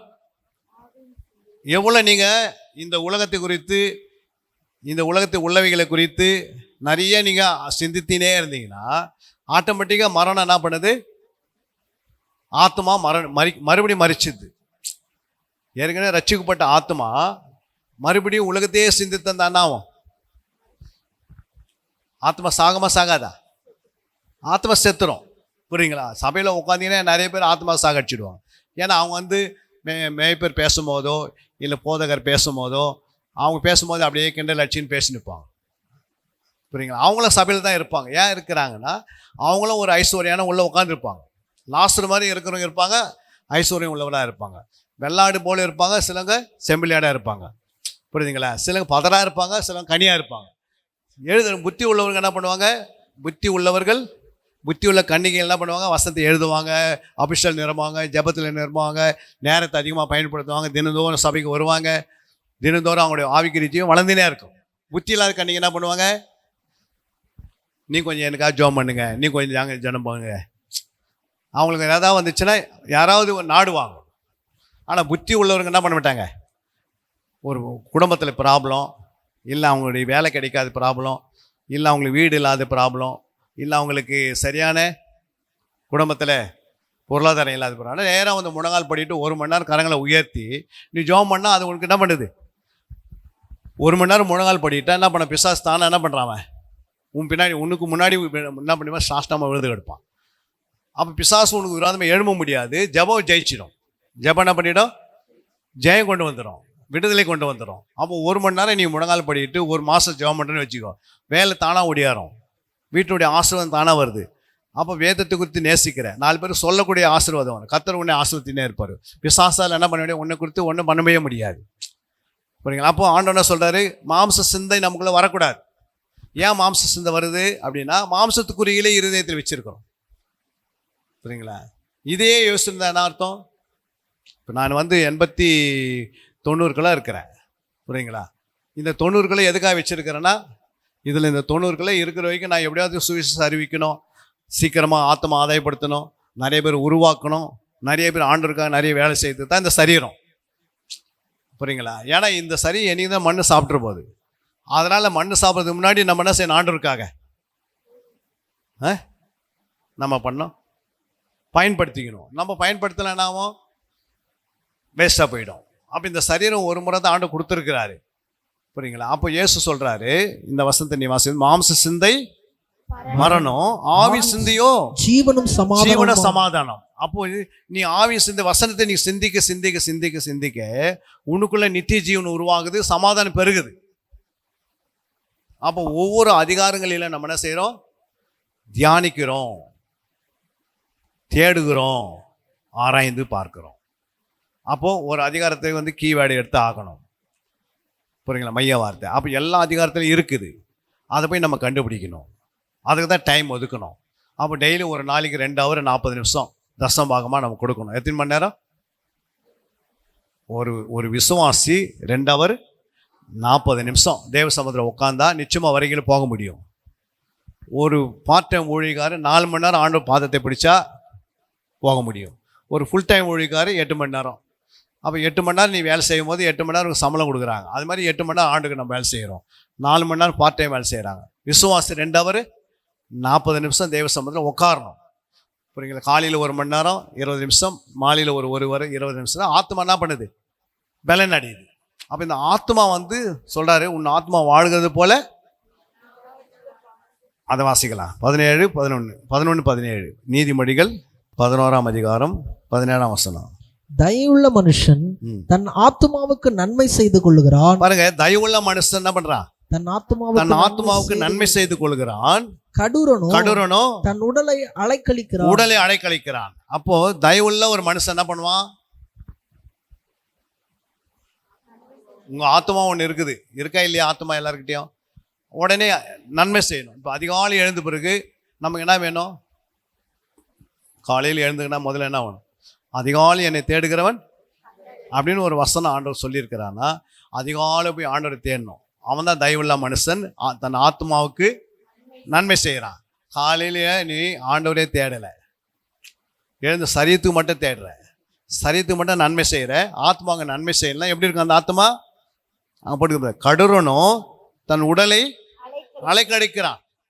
அப்போ உங்கள் உடலை நீங்களே என்ன பண்ணுறீங்க? அலைக்கழிச்சிடுவீங்க. ஏன்னா உனக்கு ஒரு ஆத்மா இருக்கு, உனக்கு தெரியல. அது பாருங்க, தன் ஆத்மா அப்படின்னு போடுறாரு. தயவுள்ள மனுஷனாக இருக்கிறான், வெளியே உள்ள தன் ஆத்மாவை என்ன பண்ணிக்கிறான்? நன்மை செய்து கொள்கிறான். அதே நீங்கள் 18, 19, 2 வாசித்து பாருங்க. நீதிமொழிகள் 19:2 பாருங்க. ஆத்மாவுக்கு என்ன வேணும்? அறிவு. ஆத்மாவுக்கு அறிவு வேணும். ஒருத்தருக்கு ஆத்மாவுக்கு அறிவு இல்லை அப்படின்னா அது என்ன பண்ணும்? நல்லவனாக இருக்க முடியாது. புரியுங்களா? அப்போ ஆத்மா அறிவில்லாமல் இருப்பது நல்லதல்ல. புரியுங்களா? அப்போ அதே நீங்க வசனத்தை நீங்க 24:14 வாசிங்க. நீதிமொழி 24:14.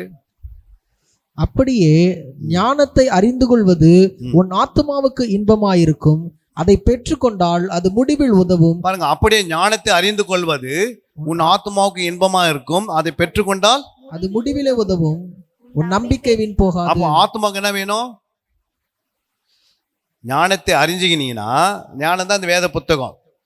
தேவனுடைய ஞானத்தை நீங்கள் வாசிக்க தேடி தேடி வாசிக்கும் போது, தியானிக்கும் போது ஞானம் வளருமா குறையுமா? அப்போ அந்த ஆத்மா எப்படி இருக்குது? இன்பம் அணிஞ்சினே இருக்கும், சந்தோஷமாக இருக்கும். எப்போ பார்த்தாலும் உபத்திரம், பாடுகள், துன்பங்கள், அநேக கடன் பாரம், தேவையில்லாத பிரச்சனைகள்லாம் வந்தால் கூட இந்த ஆத்மா என்ன செய்யும்? ஞானம் இருக்குதுனால இந்த ஆத்மா எப்படி இருக்கும் பாருங்க. என்ன இருக்கும்? இன்பம்.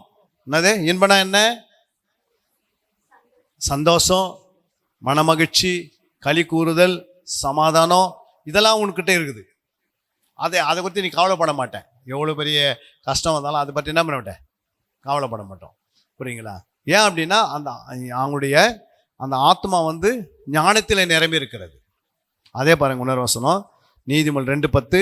ஞானம் உன் இருதயத்திலே பிரவேசித்து அறிவு உன் ஆத்துமாவுக்கு இன்பமாயிருக்கும். பாருங்க என்ன சொல்றாரு, ஞானம் உன் இருதயத்தில் பிரவேசித்து அறிவு உன் ஆத்துமாவுக்கு இன்பமாயிருக்கும். அப்ப ஆத்துமாவுக்கு எது இன்பம்? அறிவு. அறிவு எங்கிருந்து வருது? அறிவு எங்கிருந்தமா வருது? பிலிப்பியர் 3:8. அது மாத்திரமல்ல, என் கர்த்தராகிய கிறிஸ்து இயேசுவை அறிகிற அறிவின், அது மாத்திரமல்ல என் கர்த்தராகிய கிறிஸ்து இயேசுவை அறிகிற அறிவின் மேன்மைக்காக எல்லாவற்றையும் நஷ்டம் என்று எண்ணிக்கொண்டிருக்கிறேன். நான் கிறிஸ்துவை ஆதாயப்படுத்திக் கொள்ளும்படிக்கும் நியாயப்பிரமாணத்தினால் வருகிற சுயநீதியை உடையவனாயிராமல் கிறிஸ்துவை பற்றும் விசுவாசத்தினால் வருகிறதும் விசுவாசம் மூலமாய் தேவனால் உண்டாயிருக்கிறதுமான நீதி உடையவனாயிருந்து கிறிஸ்துவுக்குள் இருக்கிறவன் என்று காணப்படும்படிக்கும். அப்போ இங்க என்ன சொல்ற ஆண்டவரே, கிறிஸ்து இயேசு அறிகிற அறிவின் மேன்மைக்காக நான் எல்லாவற்றையும் என்ன பண்றேன். அப்போ கிறிஸ்து இயேசுடைய அறிவு, புரியுங்களா? என் ஜனங்கள் அறிவில்லாமினால் சங்காரமாகிறார்கள், என் ஜனங்கள் அறிவில்லாமினால் சிறைப்பட்டு போகிறார்கள், என் ஜனங்கள் அறிவில்லாமினால் மிருக குணம் போல மாறுறாங்களாம். என்ன குணம்? மிருக குணம். வாசிங்க சங்கீதம் 49 கடைசி. கணம் பொருந்தவனாயிருந்தும் அழிவில்லாத மனுஷன் அழிந்து போகும் மிருகங்களுக்கு ஒப்பாயிருக்கிறான். பாருங்க, கணம் பொருந்தவனாய் இருக்கிறாங்க, ஆனா அறிவில்லாத மனுஷன் அழிந்து போகும் மிருகங்களுக்கு ஒப்பா இருக்கிறான். அப்ப இந்த அறிவு எப்படி வரும் நமக்குள்ள? கனி தியானம் பண்ணா கனி வருது இல்ல? அறிவு எப்படி வருது? உங்களுக்கு உலக அறிவு எப்படி வந்ததுன்னா, நீங்கள் எந்த கிளாஸ் போய் எது வரைக்கும் படிச்சீங்களா உலக அறிவு வந்துச்சு. தேவனுடைய அறிவு எங்கேருந்து வரும்? தேவனுடைய வார்த்தையிலேருந்து தான் வரும். புரியுங்களா? அப்போ அறிவு வருவதுக்கு என்ன வழி? யோவான் 5:19. அவைகளால் உங்களுக்கு நித்திய ஜீவன் உண்டென்று வேத வாக்கியங்களை ஆராய்ந்து பாருங்கள், அவைகளால் உங்களுக்கு நித்திய ஜீவன் உண்டு என்று எண்ணுகிறீர்களே, என்னை குறித்து சாட்சி கொடுக்கிறவைகளும் இவைகளே. அப்போ வேத வாக்கியங்களை யாரெல்லாம் வந்து ஆராய இருக்கிறார்களோ அவங்களுக்கு என்ன கிடைக்கும்? வேத அறிவு கிடைக்கும். என்ன கிடைக்கும்? வாசிக்கலாம். சங்கீதம் 139 1ஆம் வசனம். சங்கீதம் 139 1. கர்த்தாவே, நீர் என்னை ஆராய்ந்து அறிந்திருக்கிறீர். பாருங்க என்ன சொல்றாரு? கர்த்தாவே, நீர் என்னை ஆராய்ந்து அறிந்திருக்கிறீர். அப்போ என்ன சொல்றாரு? ஆராய்ந்து அறிந்தனா என்ன? ஆராய்ந்தா என்ன? ஆராய்ந்து பார்த்துக்கு என்ன சொல்லுவோம் நம்ம? ஆராய்ந்து பாருன்னா என்ன சொல்லுவோம்? அறிந்து கொள்ளனா என்ன சொல்லுவோம்? ஆராய்ந்தா தான் ஒருத்தருக்கு என்ன வரும்? அறிவு வரும். அறிவுன்றது நாலேஜ், ஆராய்ந்து என்பது ரிசர்ச் பண்ணும்போது நீங்கள் ரிசர்ச் பண்ணிங்கன்னா அறிவு கூடவே வரும். ஒரு செல்ஃபோன் வந்து ஃபஸ்ட்டு பார்த்தீங்கன்னா, ஒரு 20 வருஷத்துக்கு முன்னாடி செல்ஃபோன் பார்த்தீங்கன்னா எப்படி இருந்தது? ஒயர் போட்டு தான் பேசுவாங்க. அப்புறம் செல்ஃபோன் பெருசாக ஒன்று கையில் கொடுத்தாங்க. புரியுங்களா? அப்புறம் அறிவு வளர என்ன ஆச்சு? உலகத்தில் செல்ஃபோன் வெயிட் எவ்வளோ ஆச்சு? அறிவு அவங்க ஆராய்ச்சி பண்ண அறிவு வளருது. புரியுங்களா? அதே போல் நம்ம வேதத்தை ஆராய்ந்து பார்க்கும்போது ஏன் சொன்னார்? வேத வாக்கியங்களை ஆராய்ந்து பாருங்கள், அப்போது உங்களுக்கு நித்திய. அப்போ ஆராய்ந்து பார்க்கும்போது என்ன வருது? அறிவு வருது. சிலவங்க பார்த்தோன்னா கனி இருக்கும், அன்பு நல்லா இருக்கும் அவங்ககிட்ட, ஆனால் அறிவு இருக்காது. சிலவங்க அறிவு இருக்கும், கனி இருக்காது. வேதத்தில் அது மாதிரி நிறைய பேர் சிக்கின மனுஷங்க நிறைய பேர் இருக்கிறாங்க. புரியுங்களா? அறிவு இல்லாதனால சில காரியத்தை என்ன பண்ணிட்டாங்க? சிக்கி மாட்டிக்கினாங்க. இப்போ இயேசுவான்னு ஒரு மனுஷன் இருக்கிறாரு, இயேசுவா. புரியுங்களா? அவர் வந்து கானான் தேசத்தில் உள்ள நுழைந்து அவர் ஜனங்களை கொண்டு போகும்போது ஒரு பழைய வஸ்திரம் தரித்து ஒரு கூட்டம் வருது. தெரியுமா? எத்தனை பேருக்கு தெரியும் அந்த கதை? பழைய வஸ்திரங்களை தரித்து, புரியுங்களா? பழைய வஸ்திரம், பழையதான ரொட்டி, ஆகாரம், பழையதான எல்லாமே செருப்பெல்லாம் படைசா போட்டுக்கின்னு வந்து இயேசுவா கிட்ட நிற்கிறாங்க. அது எத்தனை பேருக்கு தெரியும்? வாசிக்கலை. அப்போ அவங்க வந்து என்ன சொல்கிறாங்கன்னா, நீ எங்கேருந்து இயேசுவா கேட்குற, நீ எங்கேருந்து வந்தீங்க அப்படின்னு கேட்டால், நாங்கள் பக்கத்துலேருந்து தான் வந்தோம், பக்கத்து ஊர்லேருந்து, உங்களோட நாங்கள் உடன்படிக்கை பண்ண வந்திருக்கிறோம். என்ன பண்ண வந்தாங்களா? உடன்படிக்கை. அவங்க என்ன சொல்கிறார், இயேசு என்ன சொல்கிறாரு, பரவாயில்ல நீங்கள் வந்திருக்கிறதுனால இயேசுக்குள்ள கொஞ்சம் இரக்கம் இருந்தது, கொஞ்சம் அன்பு இருந்ததுனால என்ன பண்ணிட்டாரு, அவங்களோட உடன்படிக்கை பண்ணிட்டாரு. 3 நாள் பார்த்துருக்கு, அவங்க எதிரின்னு தெரியுது. அவங்க யாரா? அப்போ எதிரிகளோடு அவர் உடன்படிக்கை பண்ணி 3 நாள் ஆன பிறகு தெரிஞ்ச பிறகு அவங்க இந்நாள் வரைக்கும் முள்வேலியே என்ன பண்ணுறாங்க, முள் வெட்டுவதற்காக அவங்கள அந்த வேலைக்கு விட்டுட்டார். உடன்படிக்கை பண்ணிட்டு பிறகு அனுப்ப முடியாது. அதுமாதிரி நம்ம கூட பாருங்கள், கல்யாண விஷயத்தில், குடும்ப விஷயத்தில், நம்ம கல்யாணம் பொண்ணு எடுக்கிறதுல, மாப்பிள்ளை எடுக்கிறதுல, ஒரு நல்ல நல்ல காரியம் வீடு வாங்குறது எல்லாத்தையும் பார்த்தீங்கன்னா இறக்கத்தில் போய் வாங்கிடுவோம். அறிவில்லாமல் அதை என்ன பண்ணுவோம், அதுக்கு பார்த்தீங்கன்னா ரெஜிஸ்ட்ரி அந்த பிளாட்டுக்கு 3 பேர் ரெஜிஸ்டர் பண்ணி வச்சுருப்பான். எத்தனை பேர்? ஒரே பிளாட் மேலே 3 பேர் இருக்கும். விற்றுட்டு போகிறவங்க விற்றுட்டு போயினே இருப்பான். ஆனால் அதை வாங்கி நம்ம லாஸ்ட் வீக் கஷ்டப்படுவாங்க. அப்போ எதுக்குமே என்ன வேணும்னா, ஒரு பக்கம் நமக்குள்ள அன்பு இருந்தாலும் மறுபக்கம் என்ன வேணும், அறிவும் வேணும். புரியுங்களா? ஞானமும் வேணும்.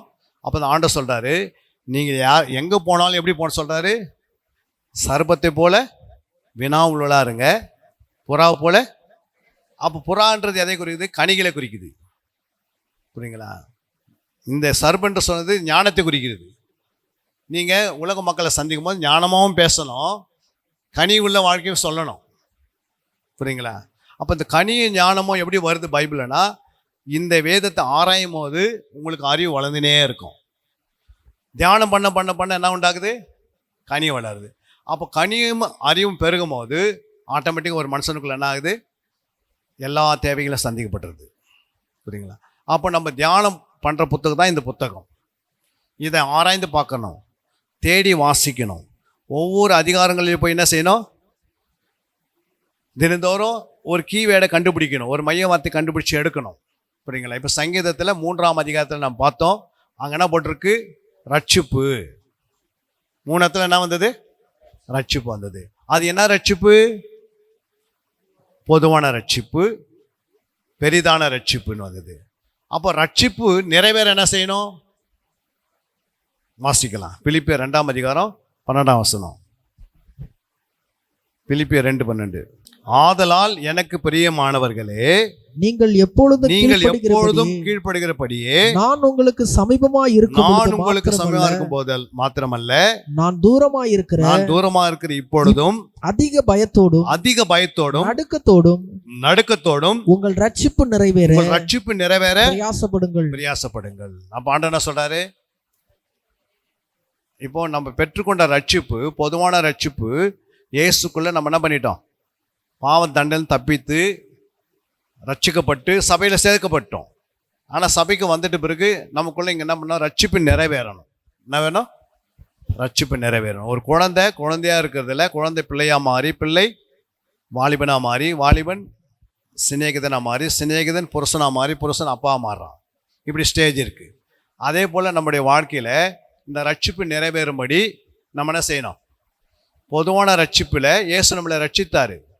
இயேசு நம்மளை ரட்சிப்பின் வழியாக நடத்துகிறாரு. ரட்சிக்கப்பட்டிருக்கு, நம்ம சபையில் சேர்க்கப்பட்டிருக்கு. நம்ம யாரை வழி நடத்துவாங்க? நம்மளை யார் வழி நடத்துறது? பரிசுத்த ஆவியானவர் மேய்ப்பர் மூலமாக வழி நடத்துவார். யார் மூலம்? உங்கள் மேய்ப்பர் மூலமாக. மேய்ப்பர் யார்? அவர் ஒரு தேவனாலே அடைக்கப்பட்டவர், உண்மை உள்ளவர், தெரிந்து கொள்ளப்பட்டவர். அவரை வச்சு சபையை நடத்துகிறாரு. அப்போ அந்த மேய்ப்பர் என்னென்ன சொல்கிறாரோ அதை யார் கேட்கணும்? ஆடுகள் கேட்கணும், மந்தைகள் கேட்கணும். புரியுங்களா? மேய்ப்புன்னு சொல்கிறத நம்ம கேட்காம, ஒரு தகப்பனுக்கு ஒரு பிள்ளைக்கு எத்தனை தகப்பன் இருப்பாங்க? 1 தான் இருப்பாங்க. அப்போ நீங்கள் ஒரு தகப்பன் யார்? உங்கள் மேய்ப்பர். சபையில் யார்? அவர் மேலே தான் ஆவியானவர் இருக்கிறார். அவர் போதிக்கிறவர், உபதேசிக்கிறவர். புரியுங்களா? நீங்கள் உட்காந்து கேட்குறவங்க. நம்மளாம் நீங்கள் யார்? உட்காந்து கேட்குறவங்க. அவர் போதிக்கிறாரு. அப்போ போதிக்கும் போது நம்ம என்ன செய்யணும்? கேட்டு அது மாதிரி நடக்கணும். நடக்கக்கூடாதா? நடக்கணும். இல்லைங்க, எங்கள் ஃபாஸ்ட்டு சரியில்லை, நான் இன்னொரு ஃபாஸ்ட்டுக்கிட்ட போகிறேன் அப்படின்னா அவர் என்ன போதிப்பார்? கரெக்டாகவும் போதிக்கலாம், தப்பாகவும் போதிக்கலாம். ஆடு சிக்கலாம், ஆடு சிக்காமல் போகலாம். புரியுதுங்களா? அப்போது மேய்ப்பின் கீழே எல்லாத்தையும் வச்சுட்டார் சபையில். வாசிங்க அந்த வசனத்தை. 13ஆம் அதிகாரம் 7ஆம் வசனம். எபிரேயர் 13:7. தேவ வசனத்தை தேவ வசனத்தை உங்களுக்கு போதித்து உங்களை நடத்தினவர்களை நீங்கள் நினைத்து அவர்களுடைய நடக்கையின் முடிவை நன்றாய் சிந்தித்து அவர்களுடைய விசுவாசத்தை பின்பற்றுங்கள். யார் உங்களை நடத்துகிறார்களோ அவர்களுடைய விசுவாசம் என்ன பண்ணணும்? பின்பற்றணும். அப்போ யார் உங்களை நடத்துகிறாங்க? நம்மளை நடத்துகிறவர் உங்களுக்கு ஒரு மேய்ப்பர். மேய்ப்பர் மேலே தான் ஆவியானவர், இயேசு எல்லாமே. அப்போ இயேசு என்ன சொல்றாரு? நடத்துவதற்கு ஒரு மேய்ப்பரை வச்சிருக்கிறாரு. அந்த மேய்ப்பின் வழியாக என்ன பண்றோம்? அவர் சொல்லுவதெல்லாம் கேட்கிறோம். அப்போதான் நீங்க வளர முடியும் ஆவிக்குரிய ஜீவியத்தில்.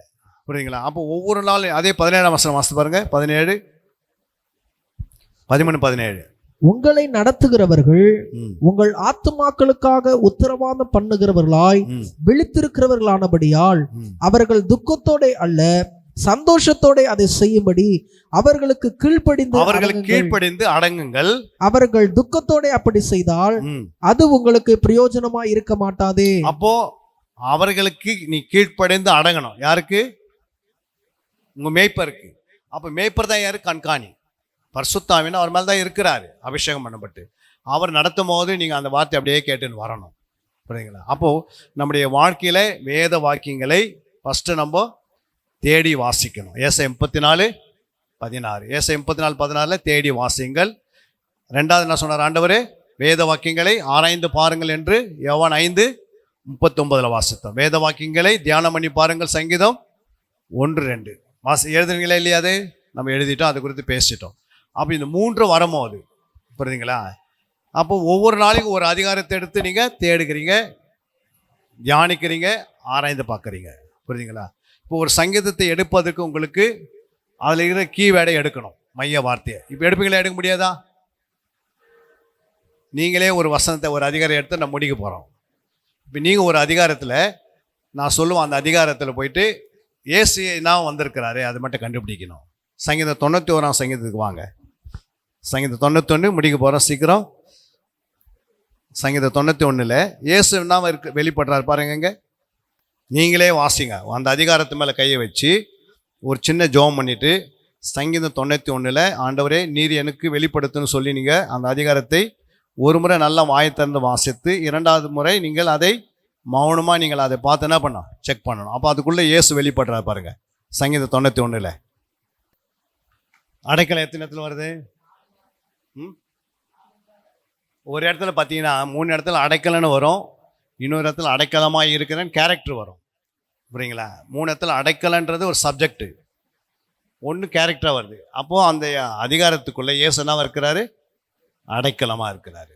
அப்போ நீங்கள் இந்த ஒவ்வொரு நாளும் நீங்கள் ஒரு அதிகாரத்தை எடுத்து தியானம் பண்ணும் போது அப்போ இயேசு உன்னோடு பேசுகிறாரு. நான் இன்னைக்கு உனக்கு அடைக்கலமாக இருக்கிறேன். சங்கீதம் 3ல் நான் ரட்சகராக இருக்கிறேன். சங்கீதம் 46ல் நான் உனக்கு கேடகமாக இருக்கிறேன் அப்படின்னு ஒவ்வொரு நாளும் ஒரு அதிகாரத்தை என்ன பண்ணுறாரு? வசனத்தின் வழியாக தான் ஆண்டு பேசுவார். வேறு எந்த வழியில் நான் பேசுறதுக்கு வழி கிடையாது. புரியுதுங்களா? அப்போ வசனம் இல்லாமல், வேதம் உன் கையில் இல்லாமல் ஆண்டவர் என்கிட்ட பேசினார்னா அது யாரும் கேட்கக்கூடாது. வசனத்தின்படி பேசுகிறாரா? புரியுதுங்களா? இந்த வசனத்துக்கு மேலே ஒரு வசனத்தை கூட்டவும் முடியாது, குறைக்க முடியாது. அப்போ இந்த தேவன் நமக்கு எழுதி 66 புத்தகத்தை கொடுத்துட்டாரு. இந்த 66 புத்தகத்தை என்ன செய்யணும்? இரவும் பகலமாக நீங்கள் தான் தேடணும். இப்போ தேடுகிறவர்கள் கண்டறிவார்கள். புரியுங்களா? தேடுகிறவர்கள் கண்டறிவார்கள். அப்போ சங்கீதம் 34:10 என்ன சொல்லுது? சங்கீதம் 34:10 சங்கீதம் 34:10 வாசிங்க. அப்போ ஆண்டவர் என்ன சொல்றாரு? சிங்கக்குட்டிகள் தாட்சடைந்து பட்டினியா இருக்கும். கர்த்தரை நீ தேடுறனா ஒரு நன்மை உனக்கு என்ன பண்ணாது? குறையப்படாது. அப்போ கர்த்தர் எங்க இருக்கிறாரு? வேதத்தை தான் இருக்கிறாரு. புரியுங்களா? வேதத்தை விட்டால் வேற எங்கேயுமே வழி வந்து உனக்கு என்ன பண்ண மாட்டாரு? அடிக்கடிக்கு தரிசனம் கொடுத்துனே இருக்க மாட்டார். வேதத்தை எழுதி உங்கள் கையில் கொடுத்தாச்சு. நீங்கள் அந்த வேதத்தின்படி வாழணும், வேதத்தின்படி சாட்சியை ஜீவிக்கணும், வேதத்தின்படி நம்ம நித்திய ஜீவனை பெற்றுக்கொள்ளணும். அவன் இந்த வசனங்களை நீங்கள் தினந்தோறும் எடுத்துனே இருந்தால் தான். ஏன் தேடி வாசிக்கணும்? அதுக்கு ஒரு அர்த்தம் இருக்குது. புரியுங்களா? இந்த வேத புத்தகத்தில் வந்து தேடி வாசிக்கணும் ஏன் சொல்கிறாரு? அதுக்கு ஒரு அர்த்தம் இருக்குது. புரியுங்களா? ஏன் தேடி வாசிக்க சொல்கிறாரு? யோசித்து பாருங்கள். இந்த வசனத்துக்குள்ளே சாத்தானுடைய வசனம் இருக்குது, மனுஷனுடைய வசனம் இருக்குது, தேவனுடைய வசனம் இருக்கிறது. புரியுங்களா? இந்த 3 வசனம் யார் எழுதுறது? ஆவியானவர் எழுதுகிறாரு. யூதாசு காட்டி கொடுத்தது யார்? அவன் யார் காட்டி கொடுத்தது? யாருடைய வார்த்தைக்கு கீழ்ப்படிந்தான் யூதாசு? பிசாசுக்கு. அப்போ எழுதிதா இல்லையா? எழுதியிருக்குது. மனுஷனுடைய வார்த்தை இதுக்குள்ளே இருக்குது. அப்போ எதை எடுக்கணும்? அன்னப்பறவை பார்த்துக்கிறீங்க. அன்னப்பறவை என்ன பண்ணுது? பாலில் நீங்கள் தண்ணி ஊற்றிட்டு எல்லாம் ஊற்றிட்டா கூட ஒரு பால் மட்டும் உறிஞ்சிட்டு போயிடுது. அப்போ இந்த வேதத்தில் கிறிஸ்து இயேசுவை அதிகமாக நம்ம எடுத்துக்கொள்ளணும். என்ன பண்ணோம்? இயேசுவை அதிகமாக மேய்ந்து கொள்ளணும். தேசத்தில் குடியிருந்த சத்தியத்தை மேய்ந்து கொள்ளுங்கள். அப்போ இயேசு மட்டும் நம்ம ஏன் எடுக்கணும்னா, இயேசு இன்றும் உயிரோடு இருக்கிறார், இன்று ஜீவிக்கிறார். இயேசு எப்படி இருக்கிறாரு? உயிரோடு இருக்கு. அவருடைய வார்த்தை ஜீவனாக இருக்கிறது, ஆவியாக இருக்கிறது, பலனாக இருக்கிறது. அந்த வார்த்தை நமக்கு அடைக்கலமாக இருக்கிறது, கேடகமாக இருக்கிறது. அந்த வார்த்தை நமக்கு பலனாக இருக்கிறது. அந்த வார்த்தை நம்மை உருவாக்குது, பரிசுத்தமாக்குது. ஏன்னா அந்த வார்த்தையில் பிழைப்பு இருக்கிறது.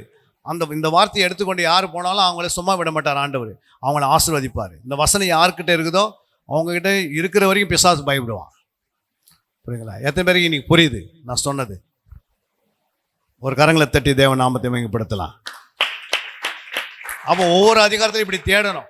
இது நம்ம எடுத்தது ஒரு பேசிக் தான், சின்ன சப்ஜெக்ட் தான். அப்போ இயேசு பற்றி நம்ம ஃபஸ்ட்டு ப்ராக்டிக்கலாக ஒரு 3 மாதம் இதுக்கு ட்ரைனிங் இருக்கும். புரியுங்களா? அப்புறம் நீங்கள் அது 3 மாதத்தில் எந்த லெவலுக்கு வரீங்கன்னு பார்த்துட்டு தான் உங்களுக்கு சப்ஜெக்ட் ஆரம்பமாகும். அப்போ இயேசு கிறிஸ்துடைய 21 சப்ஜெக்ட் வரும். எத்தனை சப்ஜெக்டு? அதில் பார்த்தீங்கன்னா இயேசு கிறிஸ்து பிறப்பில் 7 சப்ஜெக்டு, அவர் மரிக்கும் போது 7 சப்ஜெக்டு, அவர் உயிரோடு எழுந்துக்கும் போது 7 சப்ஜெக்டு. புரியுங்களா? இந்த 21 சப்ஜெக்ட் உனக்கு வேதத்தின் வழியாகவே கற்றுத்தருவோம். அது உங்கள் கையிலே கொடுக்கப்படும் சப்ஜெக்ட்லாம். புரியுதுங்களா? அப்போ ப்ராக்டிக்கல் நம்ம எதுக்கு பண்ணுறோன்னா, உங்கள் வாழ்க்கையில் அனுதினம் வேதம் இருக்கணும். வேதத்துக்கு 1 மணி நேரம் 2 மணி நேரம் அனுதினம் நீங்கள் பயன்படுத்தினீங்கன்னா உங்கள் வாழ்க்கையில் ஆத்மா பலன் அடையுது. இந்த உள்ளான மனிதன் ஆத்மா வசனத்தினால தான் பலப்பட முடியும், ஜபத்தினால பலப்பட முடியும், துதிக்கிறதுனால பலப்படுத்த முடியும். இப்போ உள்ளான மனிதன் நாளுக்கு நாள் புதிதாக்கப்பட வேண்டும். அப்போ அறிவு, பூரண அறிவு, பகுத்தறிவு. அறிவு வளரும் போது நம்முடைய ஆவிக்குரிய ஜீவிதத்தில் ஆட்டோமேட்டிக்காக நம்முடைய வளர்ச்சி மறுரூபமாக நம்ம பார்க்க முடியும். புரியுங்களா? நல்லா சைனிங்காக மாறலாம். நம்முடைய தேவைகளை தானே ஆண்டவர் சந்திக்க வைப்பார். ஒரு குறையில்லாத வாழ முடியும். நாங்கள் இந்தியன் ஆர்மியில் கிட்டத்தட்ட 16 வருஷம் சர்வீஸ் பண்ணி, அதுக்கப்புறம் டிஃபென்ஸில் 24 வருஷம் சர்வீஸ் பண்ணி, கிட்டத்தட்ட 40 வருஷம் சர்வீஸ் பண்ணிட்டோம். எத்தனை வருஷம்? 40 வருஷம் சர்வீஸ் பண்ணியிருக்கிறோம். புரியுதுங்களா? அதுக்கு அடுத்தது நீங்கள் பார்த்தீங்கன்னா 23 வருஷம் ஊழியத்தில் இருக்கிறோம். எத்தனை வருஷம்? 23 வருஷம் ஊழியத்தில் இருக்கிறோம். இந்த வருஷம் தான் நான் ரிட்டைர்மெண்ட் ஆகி ஃபுல் டைம் ஊழியத்துக்கு நான் வந்துட்டோம். புரியுங்களா? வேதத்தில் என்னென்ன ஜபம் இருக்குதோ அத்தனை ஜபத்தை ஏறெடுக்க ஐயாவை எப்படி பார்த்தோன்னா, ஒரு நாள் 10 இரவு 10 பகல் நாங்கள் ஜபத்தை நடத்தணும் தரிசன தோட்டத்தில். எத்தனை இரவு?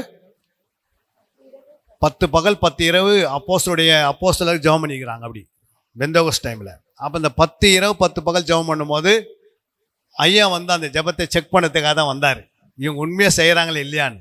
10 பகலும் உபவாசமாக இருக்கணும், 10 இரவு தூங்காமல் இருக்கணும், அப்படி ஜெபிக்கணும். எத்தனை இரவு? 10 இரவு. அப்போ 10 இரவு நாங்கள் கண் விடுத்து தூங்காமல் ஜெபித்தோம், 10 பகல் சாப்பிடாம ஜெபித்திருக்கிறோம். இப்படி தான் ஜபத்தை போட்டு இந்த ஊழியங்களில்.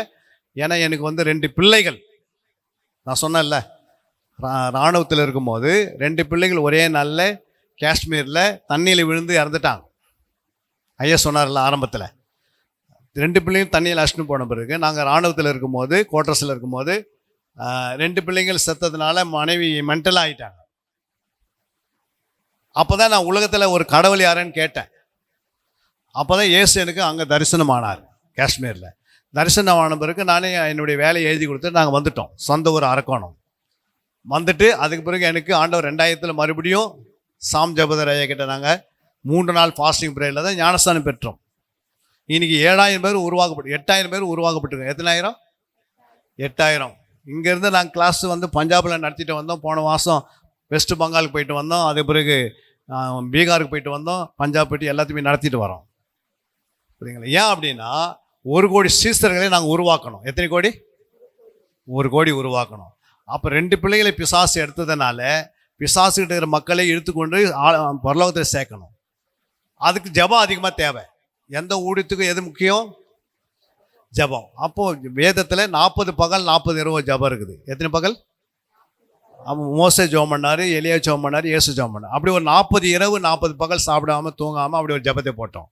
21 நாள் 21 இரவு 21 பகல்ன்றது ஒரு ஜபத்தை போட்டோம். தானியேல் ஜபம். 7 பகல் 7 இரவு யோபின் ஜெபம் போட்டோம். 10 பகல் 10 இரவு அப்போஸ்தலருடைய ஜெபத்தை போட்டோம். 3 இரவு 3 பகல் எஸ்தர் ஜெபம். இப்படி பல ஜெபங்களை பண்ணி தான் இந்த இடத்துல நிற்கிறோம். இது ஐயா அங்கே தான் சந்தித்தார். நடு ராத்திரியில் 1 மணிக்கு நாங்கள் ஜெபம் பண்ணும்போது ஐயா செக் பண்ணிவிட்டு தரிசன தோட்டத்தில் ரெட்டில்ஸில் அன்றைக்கி ஐயா கூப்பிட்டு வேசர்பாடியில் இந்த கிளாஸை ஆரம்பித்தோம். இன்றைக்கும் அந்த பிள்ளைங்களாம் பிஹெச்டி முடிச்சுட்டு இன்றைக்கும் டாப் லெவலில் இருக்கிறாங்க. ஏன் சொல்ல வரேன்னா, நம்ம ஏதாவது ஒன்று சாதிக்கணும். ஆண்டவருக்காக என்ன செய்யணும்? இந்த பூமியில் ஆண்டவர் நம்மளை ரட்சித்தார், நமக்கு ஒரு பரலோகம் வைத்திருக்கிறாரு. ஆனால் பரலோகத்துக்கு போக முடியாது, எத்தனையுமே நரகத்துக்கு போகிறாங்க. புரியுது? நம்மளால் பணத்தினாலே தாங்க முடியலனா கூட ஜபத்தினால தாங்கலாம். தேசத்தை சுத்திகரிப்பதுக்கு ஜபம் மிக அவசியம். நீங்கள் ஜெபம் பண்ணிங்கன்னா இந்த சபையிலேருந்து எத்தனையோ ஆத்மாக்கள் போய் என்ன பண்ணும்? ஆத்மா ஆதாயப்படுத்தும். அப்போ ஜெபிக்கிறவங்க நிச்சயமாக பாவம் செய்ய மாட்டாங்க, பாவம் செய்கிறவங்க ஜெபிக்க மாட்டாங்க. அப்போ நல்லா ஜெபிக்கிறவங்களை கர்த்தர் எழுப்புவார். புரியுங்களா? எங்கே ஜபாவி இருக்கிறதோ அங்கே சபை வேகமாக வளரும். எங்கே ஜபாவி இருக்குதோ அங்கே சத்தியம் வளரும். எங்கே ஜபாவி இருக்குதோ அங்கே சமாதானம் இருக்கும். எங்கே ஜபாவி இருக்கிறதோ அந்த இடத்துல எந்த விதமான சபைக்குள்ளே எந்த ஒரு தீட்டானது ஒரு காரியம் உள்ள வராது. கர்த்தர் நம்மை பாதுகாப்பார். அல்லேலூயா. அன்பிற்குரியவர்களே, சத்திய வேத ஆராய்ச்சி வித்தியாசாலை தரிசன ஊழியம் 1. வடமாநிலத்தில் 300 திருச்சபைகளை உருவாக்குதல். 2. மாதம் ஒரு முறை எழுப்புதல் உருவாக்கும் எழுப்புதல் கூட்டம். 3. ஊழியர்கள், சபை தலைவர்கள், சுவிசேஷர்களுக்கென கருத்தரங்கு, அதாவது சத்திய வேத ஆராய்ச்சி நேரம். 4. டிவி ஊழியம். 5. பத்திரிகை ஊழியம். 6. CD DVD ஊழியம். 7. பவர் கேம்ப் அக்னி அபிஷேக முகாம். 8. உபதேச ஆராய்ச்சி கருத்தரங்கு ஊழியம். 9. நலிந்த குழந்தைகள் இல்லம். 10. 24 மணி நேர ஜெப மையம். 11. சத்திய தேவ ஆராய்ச்சி கல்லூரி. 12. சிறுவர்கள் உருவாக்கும் ஊழியம். 13. மருத்துவ முகாம். 14. ஜெயில் ஊழியம். 15. கைப்பிரதி ஊழியம். 16. கிராம ஊழியம். 17. மிஷனரியை உருவாக்கும் ஊழியம். 18. நன்றி துதி ஆராதனை கூட்டங்கள். 19. சமூக நலப்பணிகள் ஊழியம். 20. இன்டர்நெட் மூலமாக ஆன்லைன் படிப்புகள். இது விரைவில் வரவிருக்கின்றது. 21. தேவனுடைய வருகைக்கு ஆயத்தப்படுத்துதல். இதனுடைய நோக்கங்கள்: 1 கோடி சீடர்கள் உருவாகுதல், 1 கோடி ஜாமக்காரர்கள் உருவாகுதல், 1 கோடி யுத்த வீரர்கள் உருவாகுதல், 1 கோடி ஊழியர்கள் உருவாகுதல். தரிசனத்தை அவன் கண்டபோது அவர்களுக்கு சுவிசேஷத்தை அறிவிக்கும்படி கர்த்தர் எங்களை அழைத்தார். புறப்பட்டு போக பிரயத்தனம் பண்ணி. அப்போஸ்தலர் நடபடிகள் 16:10.